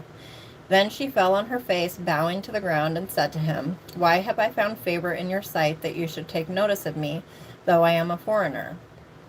Boaz replied to her, All that you have done for your mother-in-law after the death of your husband has been fully told to me, and how you forsook your father and your mother and the land of your birth, and came to a people that you did not previously know. May Yahweh fully repay your work, and may your wages be full from Yahweh, the God of Israel, under whose wings you have come to seek refuge. Then she said, May I find favor in your eyes, my lord, for you have comforted me, and indeed have spoken to the heart of your servant woman, though I am not like one of your servant women. At mealtime, Boaz said to her, Come here, that you may eat of the bread, and dip your piece of bread in the vinegar. So she sat beside the reapers, and he served her roasted grain, and she ate and was satisfied and had some left. Then she rose to glean, and Boaz commanded his young men, saying, Let her glean even among the sheaves, and do not dishonor her. Also you shall purposely pull out for her some grain from the bundles, and leave it that she may glean, and do not rebuke her. So she gleaned in the field until evening. Then she beat out what she had gleaned, and it was about an ephah of barley. She took it up and went into the city, and her mother-in-law saw what she had gleaned. She also took it out and gave Naomi what she had left after she was satisfied. Her mother-in-law then said to her, Where did you glean today, and where did you work? May he who took notice of you be blessed. So she told her mother-in-law with whom she had worked, and said, The name of the man with whom I worked today is Boaz. Naomi said to her daughter-in-law, May he be blessed of Yahweh, who has not forsaken his loving kindness to the living and to the dead. Then Naomi said to her, The man is our relative. He is one of our kinsmen redeemers. Then Ruth the Moabitess said, Furthermore, he said to me, You should stay close to my young men until they have finished all my harvest. Naomi said to Ruth her daughter-in-law, It is good, my daughter, that you go out with his young women, so that others do not oppress you in another field. So she stayed close to the young women of Boaz in order to glean until the end of the barley harvest and the wheat harvest, and she lived with her mother-in-law. And that was Ruth chapter 2. And we will be headed into Ruth chapter 3 and then 4. Excuse me. How's everybody doing tonight? If anybody needs prayer, please don't hesitate to ask.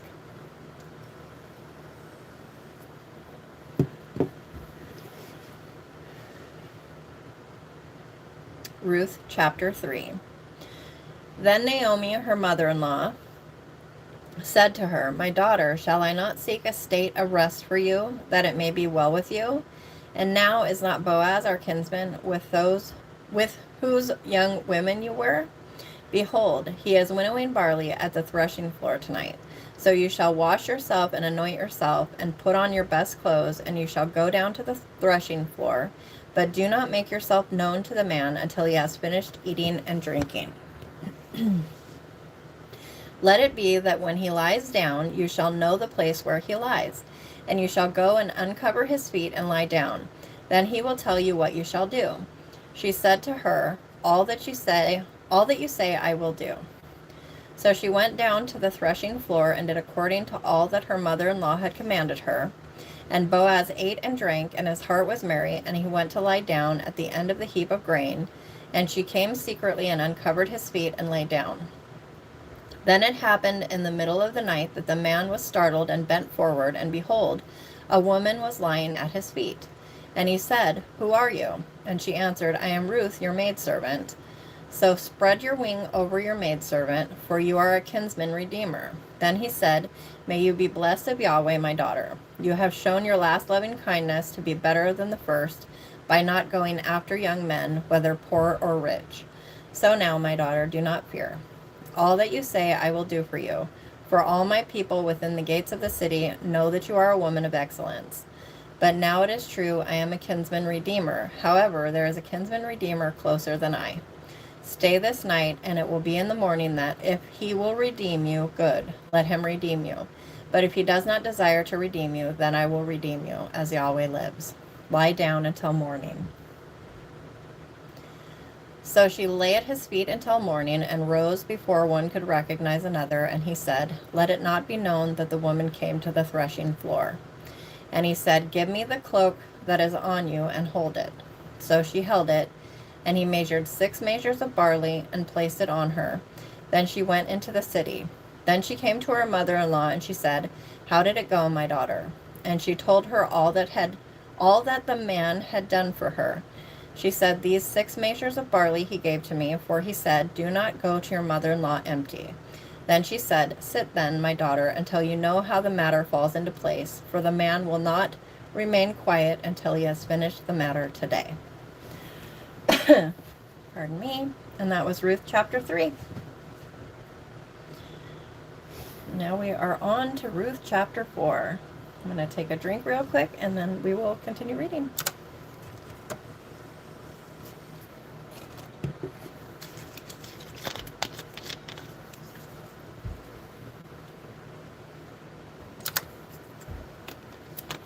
If anybody needs prayer, please don't hesitate to ask.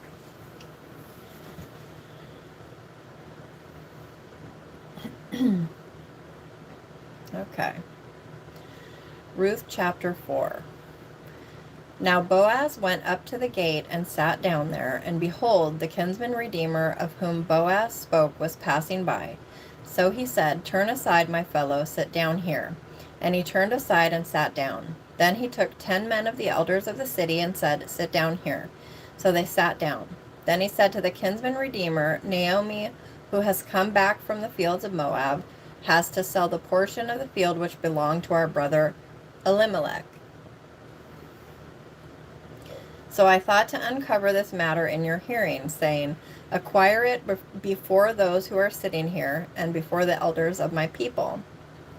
If you will redeem it, but if no one redeems it, tell me that I may know, for there is no one but you to redeem it, and I am after you. And he said, I will redeem it. Then Boaz said, On the day you acquire the field from the hand of Naomi, you must also acquire Ruth the Moabitess, the widow of the one who had died, in order to raise up the name of the one who had died on behalf of his inheritance. So the kinsman redeemer said, I cannot redeem it for myself, lest I ruin my own inheritance. You redeem my right of redemption for yourself, for I cannot redeem it. Now this was the custom in former times in Israel concerning the right of redemption and the exchange of land to establish any matter. A man removed his sandal and gave it to another, and this was the manner of attestation in Israel. So the kinsman redeemer said to Boaz, Acquire this for yourself, and he removed his sandal. Then Boaz said to the elders and all the people, You are witnesses today that I have acquired all that belonged to Elimelech, and all that belonged to Chilion and Mahlon from the hand of Naomi. And also I have acquired Ruth the Moabitess, the widow of Mahlon, to be my wife in order to raise up the name of the one who had died on behalf of his inheritance, so that the name of the one who had died will not be cut off from his brothers or from the gate of his birthplace. You are witnesses today. And all the people who were in the gate and the elders said, We are witnesses. May Yahweh grant the woman who is coming into your home to be like Rachel and Leah, both of whom built the house of Israel, and so you shall achieve excellence in Ephrathah, and shall proclaim your name in Bethlehem. Moreover, may your house be like the house of Perez, whom Tamar bore to Judah, through the seed which Yahweh will grant you by this young woman. So Boaz took Ruth, and she became his wife, and he went into her, and Yahweh granted her conception, and she gave birth to a son. Then the women said to Naomi, Blessed is Yahweh, who has not left you without a kinsman redeemer today, and may his name be proclaimed in Israel. May he also be to you a restorer of your soul and a sustainer of your old age, for your daughter-in-law, who loves you and is better to you than 7 sons, has given birth to him. Then Naomi took the child and put him on her bosom and became his nurse. The neighbor women gave him a name, saying, "A son has been born to Naomi." So they named him Obed. He is the father of Jesse, the father of David. Now these are the generations of Perez. Perez became the father of Hezron, and Hezron became the father of Ram, and Ram became the father of Amminadab, and Amminadab and Nahshon became the father of Salma, and Salmon became the father of Boaz, and Boaz became the father of Obed, and Obed became the father of Jesse, and Jesse became the father of David. Dun dun dun! Couldn't help myself. And that was the book of Ruth, which we have completed. I see there's quite a few of you in here with me tonight. Praise God. If you guys are interested, I will continue on into 1 Samuel. I'm more than happy to do that. Yeah, it's a good one, isn't it, Carla? Oh, you're going to be going to bed. Yeah, I don't blame you if it's almost 3 a.m. Wow. Yeah, it's just about midnight here.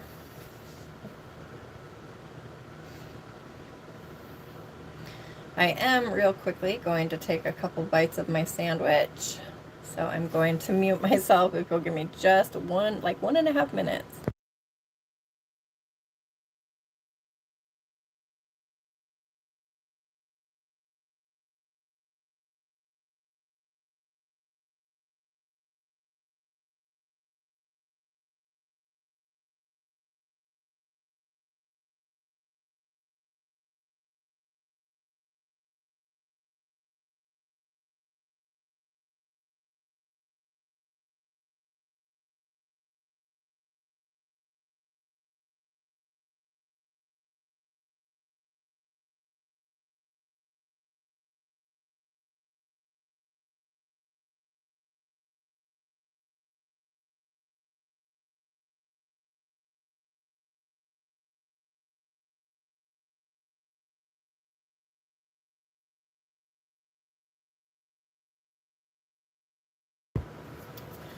There. I scarfed a couple bites down. Welcome to those who are still here. God bless you. If anybody needs prayer, please don't hesitate to ask.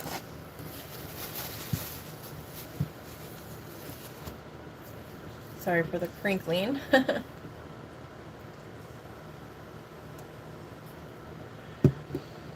So it looks like we still have a few people in here, so I will go ahead and read 1 Samuel chapter 1.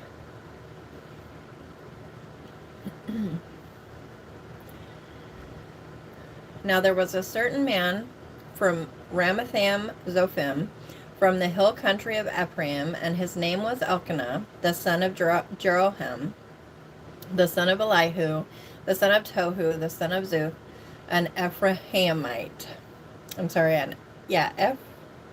Ephraimite. Now he had 2 wives. The name of one was Hannah, and the name of the other Peninnah. And Peninnah had children, but Hannah had no children.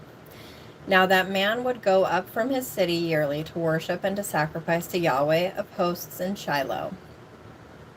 And the 2 sons of Eli, Hophni and Phinehas, were priests to Yahweh there. And the day came that Elkanah sacrificed, and he would give portions to Peninnah his wife, and to all her sons and her daughters. But to Hannah he would give a double portion, for he loved Hannah, but Yahweh had closed her womb. Her rival, however, would provoke her bitterly to irritate her, because Yahweh had closed her womb. And so it would happen year after year, as often as she went up to the house of Yahweh, she would provoke her. So she wept and would not eat. Then Elkanah, her husband, said to her, Hannah, why do you weep, and why do you not eat, and why is your heart sad? Am I not better to you than 10 sons? Then Hannah rose after eating and drinking in Shiloh. Now Eli the priest was sitting on the seat by the doorpost of the temple of Yahweh. And she, bitter of soul, prayed to Yahweh and wept despondently. And she made a vow and said, O Yahweh of hosts, if you will indeed look on the affliction of your maidservant and remember me and not forget your maidservant, but will give your maidservant a seed amongst men, then I will give him to Yahweh all the days of his life, and a razor shall never come on his head. Oh, yes, God bless you, Carla. Sleep tight and dream sweet. Now it happened, as she multiplied her praying before Yahweh, that Eli was watching her mouth. As for Hannah, she was speaking in her heart, only her lips were moving, but her voice was not heard. So Eli thought she was drunk. Then Eli said to her, How long will you make yourself drunk? Put away your wine from you. But Hannah answered and said, No, my lord, I am a woman oppressed in spirit. I have drunk neither wine nor strong drink, but I have poured out my soul before Yahweh. Do not consider your maidservant as a vile woman, for I have spoken until now out of my great complaint and provocation. Then Eli answered and said, Go in peace, and may the God of Israel grant your petition that you have asked of him. And she said, Let your servant woman find favor in your sight. So the woman went her way and ate, and her face was no longer sad. Then they arose early in the morning and worshipped before Yahweh, and turned back and came to their house in Ramah. And Elkanah knew Hannah his wife, and Yahweh remembered her. Now it happened in due time that Hannah conceived and gave birth to a son, and she named him Samuel, saying, Because I have asked him of Yahweh. Then the man Elkanah went up with all his household to offer to Yahweh the yearly sacrifice and pay his vow. But Hannah did not go up, for she said to her husband, I will not go up until the young boy is weaned, then I will bring him, that he may appear before Yahweh and stay there forever. And Elkanah her husband said to her, Do what is good in your eyes, remain until you have weaned him, only may Yahweh establish his word. So the woman remained and nursed her son until she weaned him. Now when she had weaned him, she took him up with her, with a 3-year-old bull and 1 ephah of flour and a jug of wine, and brought him to the house of Yahweh in Shiloh, although the boy was young. Then they slaughtered the bull and brought the young boy to Eli. And she said, O my Lord, as your soul lives, my Lord, I am the woman who stood here beside you praying to Yahweh. For this young boy I prayed, and Yahweh has given me my petition, which I asked of him. So I have also dedicated him to Yahweh. As long as he lives, he is dedicated to Yahweh. So he worshipped Yahweh there. And that was 1 Samuel chapter 1. Welcome to those just coming in. God bless you. If anybody needs prayer, please don't hesitate to ask. And I'm going to edit my title here so that people know I'm also reading this. Let's see. And 1 Samuel, I'll do 1 through 4, I think.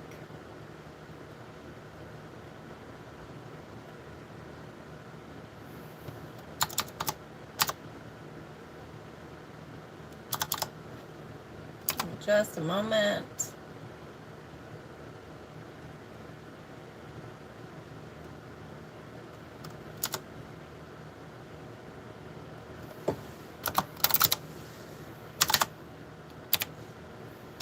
Oops, there we go.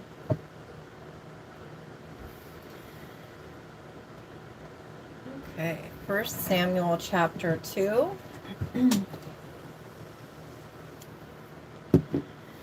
Then Hannah prayed and said, My heart exults in Yahweh.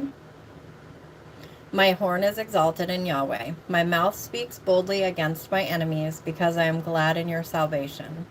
There is no one holy like Yahweh. Indeed, there is no one besides you, nor is there any rock like our God. Do not multiply speaking so very proudly. Let arrogance not come out of your mouth. For Yahweh is a God of knowledge, and with him actions are weighed. The bows of the mighty are shattered, but those who stumble gird on strength. Those who were full hire themselves out for bread, but those who were hungry cease to hunger. Even the barren gives birth to 7, but she who has many children languishes. Yahweh puts to death and makes alive. He brings down to Sheol and raises up. Yahweh makes poor and rich. He brings low, he also exalts. He raises the poor from the dust. He exalts the needy from the ash heap to make them sit with nobles and inherit a seat of glory. For the pillars of the earth are Yahweh's, and he set the world on them. He keeps the feet of his holy ones, but the wicked ones are silenced in darkness. For not by power shall a man prevail. Those who contend with Yahweh will be dismayed. Against them he will thunder in the heavens.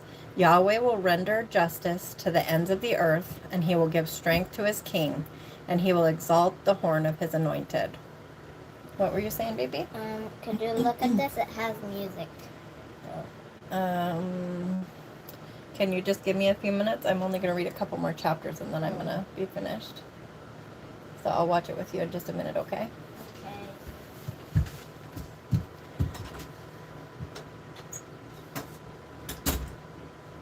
Oh, you want me to do a marathon reading? Well, we'll see how long people stick around. Then Elkanah went to his home at Ramah, but the young boy ministered to Yahweh before Eli the priest. Now the sons of Eli were vile men. They did not know Yahweh. And this was the legal judgment for the priests with the people. When any man was offering a sacrifice, the priest's young man would come while the meat was boiling, with a 3-pronged fork in his hand. Then he would thrust it into the pan or kettle or cauldron or pot. All that the fork would bring up, the priest would take for himself. Thus they would do in Shiloh to all the Israelites who came there. Also, before they offered up the fat and smoke, the priest's young man would come and say to the man who was sacrificing, "Give the priest meat for roasting. He will not take boiled meat from you, only raw." Then the man would say to him, "They must surely offer up the fat and smoke first, and then take as much as your soul desires." Then he would say, "No, you shall give it now, and if not, I will take it by force." Thus the sin of the young men was very great before Yahweh, for the men spurned the offering of Yahweh.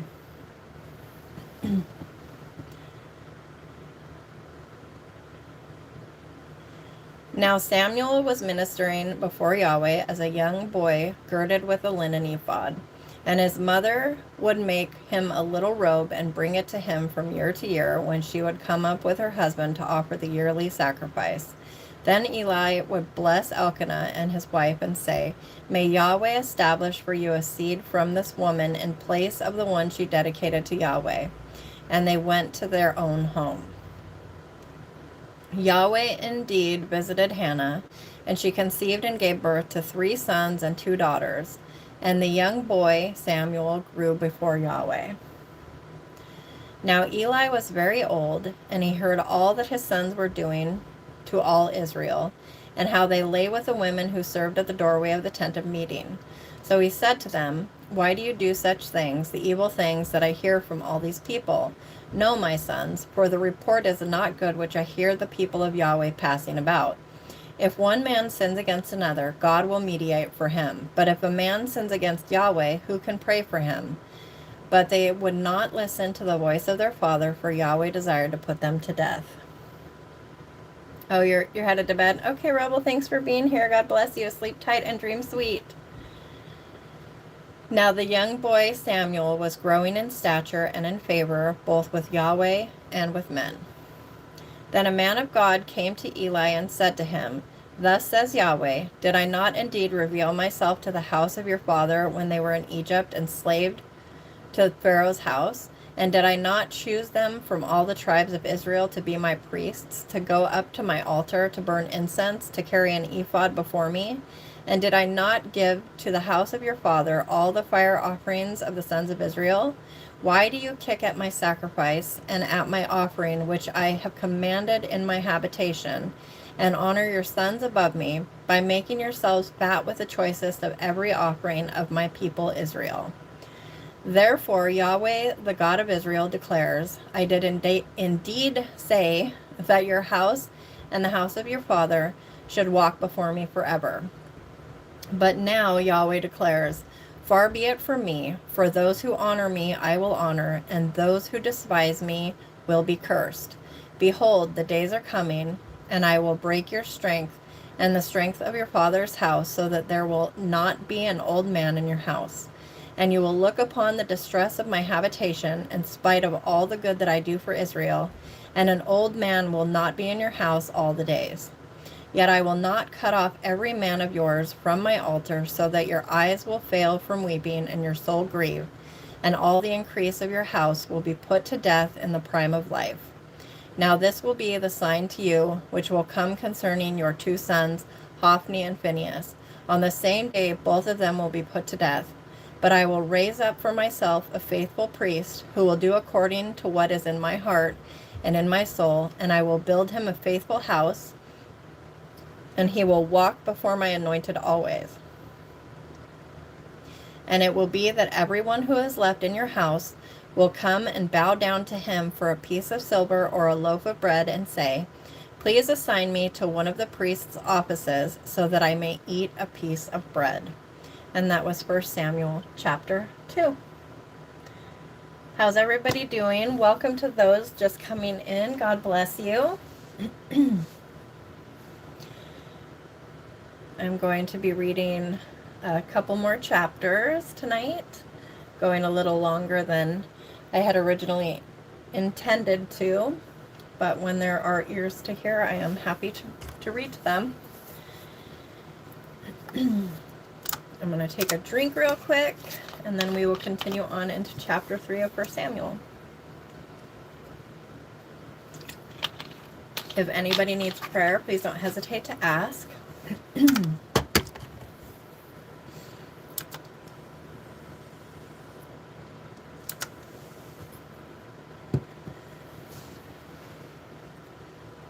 You're also welcome to just say hi in the comments, in the chat, or share a praise report.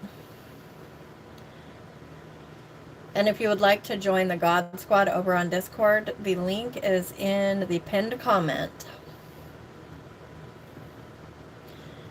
1 Samuel chapter 3. Now the young boy Samuel was ministering to Yahweh before Eli, and word from Yahweh was rare in those days. Visions were infrequent. And it happened at that time, as Eli was lying down in his place. Now his eyesight had begun to fade, and he could not see well. And the lamp of God had not yet gone out. And Samuel was lying down in the temple of Yahweh, where the ark of God was, that Yahweh called Samuel, and he said, Here I am. Then he ran to Eli and said, Here I am, for you called me. But he said, I did not call. Go back, lie down. So he went and lay down. Then Yahweh called yet again, Samuel. So Samuel arose and went to Eli and said, Here I am, for you called me. But he answered, I did not call, my son. Go back, lie down. Now Samuel did not yet know Yahweh, nor had the word of Yahweh yet been revealed to him. So Yahweh called Samuel again for the 3rd time, and he arose and went to Eli and said, Here I am, for you called me. Then Eli discerned that Yahweh was calling the young boy. And Eli said to Samuel, Go lie down, and it shall be, if he calls you, that you shall say, Speak, Yahweh, for your slave is listening. So Samuel went and lay down in his place. Then Yahweh came and stood and called as at other times, Samuel, Samuel. And Samuel said, Speak, for your slave is listening. And Yahweh said to Samuel, Behold, I am about to do a thing in Israel, at which both ears of everyone who hears it will tingle. In that day I will establish against Eli all that I have spoken concerning his house, from beginning to end. And I have told him that I am about to judge his house forever for the iniquity which he knew, because his sons have been bringing a curse on themselves, but he did not rebuke them. Now therefore I have sworn to the house of Eli that the iniquity of Eli's house shall not be atoned for by sacrifice or offering forever. So Samuel lay down until morning. Then he opened the doors of the house of Yahweh. But Samuel was afraid to tell the vision to Eli. Then Eli called Samuel and said, Samuel, my son. And he said, Here I am. And he said, What is the word that he spoke to you? Please do not hide it from me. May God do so to you, and more also, if you hide anything from me of all the words that he spoke to you. So Samuel told him everything and hid nothing from him. And he said, "It is Yahweh. Let him do what seems good in his eyes." Thus Samuel grew, and Yahweh was with him, and let none of his words fall to the ground. So all Israel from Dan even to Beersheba knew that Samuel was confirmed as a prophet of Yahweh, and Yahweh appeared again at Shiloh, because Yahweh revealed himself to Samuel at Shiloh by the word of Yahweh. And that was 1 Samuel chapter 3. Welcome to those just coming in. God bless you. If anybody needs prayer, please don't hesitate to ask. 1 Samuel chapter 4. Thus the word of Samuel came to all Israel. Now Israel went out to meet the Philistines in battle, and camped beside Ebenezer, and the Philistines camped in Aphek. And the Philistines arranged themselves to meet Israel. Then the battle spread, and Israel was defeated before the Philistines, who struck down about 4,000 men on the battlefield. Then the people came into the camp, and the elders of Israel said, "Why has Yahweh defeated us today before the Philistines? Let us take to ourselves from Shiloh the ark of the covenant of Yahweh, that it may come among us and save us from the power of our enemies." So the people sent to Shiloh, and from there they carried the ark of the covenant of Yahweh of hosts, who sits above the cherubim. And the 2 sons of Eli, Hophni and Phinehas, were there with the ark of the covenant of God. And it happened that as the ark of the covenant of Yahweh came into the camp, all Israel shouted with a great shout, so that the earth was thrown into confusion. Then the Philistines heard the noise of the shout and said, "What does the noise of this great shout in the camp of the Hebrews mean?" Then they knew that the ark of Yahweh had come into the camp, and the Philistines were afraid, for they said, "God has come into the camp." And they said, "Woe to us, for nothing like this has happened before. Woe to us! Who shall deliver us from the hand of these mighty gods? These are the gods who struck the Egyptians with all kinds of plagues in the wilderness. Be strong and become men, O Philistines, lest you become slaves to the Hebrews, as they have been slaves to you. Therefore become men and fight." So the Philistines fought, and Israel was defeated, and every man fled to his tent, and the slaughter was very great. For there fell of Israel 30,000 foot soldiers, and the ark of God was taken, and the 2 sons of Eli, Hophni and Phinehas, died. Now a man of Benjamin ran from the battle line and came to Shiloh the same day with his robes torn and dust on his head. And he came, and behold, Eli was sitting on his seat by the road, eagerly watching, because his heart was trembling for the ark of God. Now the man came to tell it in the city, and all the city cried out. Then Eli heard the noise of the outcry, and he said, "What does the noise of this commotion mean?" So the man came hurriedly, and told Eli. Now Eli was 98 years old, and his eyes had set so that he could not see. And the man said to Eli, "I am the one who came from the battle line. Indeed, I fled from the battle line today." And he said, "How did things go, my son?" Then the one who brought the news answered and said, "Israel has fled before the Philistines, and there has also been a great slaughter among the people, and your 2 sons also, Hophni and Phinehas, are dead, and the ark of God has been taken." And it happened that when he mentioned the ark of God, Eli fell off the seat backward beside the gate, and his neck was broken, and he died, for the man was old and heavy. Thus he judged Israel 40 years. Now his daughter-in-law, Phinehas' wife, was with child and about to give birth, and she heard the report that the ark of God was taken, and that her father-in-law and her husband had died. So she kneeled down and gave birth, for her pains came upon her. And about the time of her death, the women who stood by her said to her, "Do not be afraid, for you have given birth to a son." But she did not answer or pay attention, and she called the boy Ichabod, saying, "The glory has departed from Israel," because the ark of God was taken, and because of her father-in-law and her husband. And she said, "The glory has departed from Israel, for the ark of God was taken." And that was 1 Samuel chapter 4. And that is where I'm going to leave off tonight. I should be live either tomorrow or the next day. And we will start at 1 Samuel chapter 5 and carry on. God bless you. Thank you for being here with me tonight. If you haven't already subscribed, I would love for you to subscribe and be notified when I'm live next time. You can also join us in the God Squad over on Discord. We would love to have you and to fellowship with you and pray for you as needed. Again, thank you and God bless you. Bye-bye.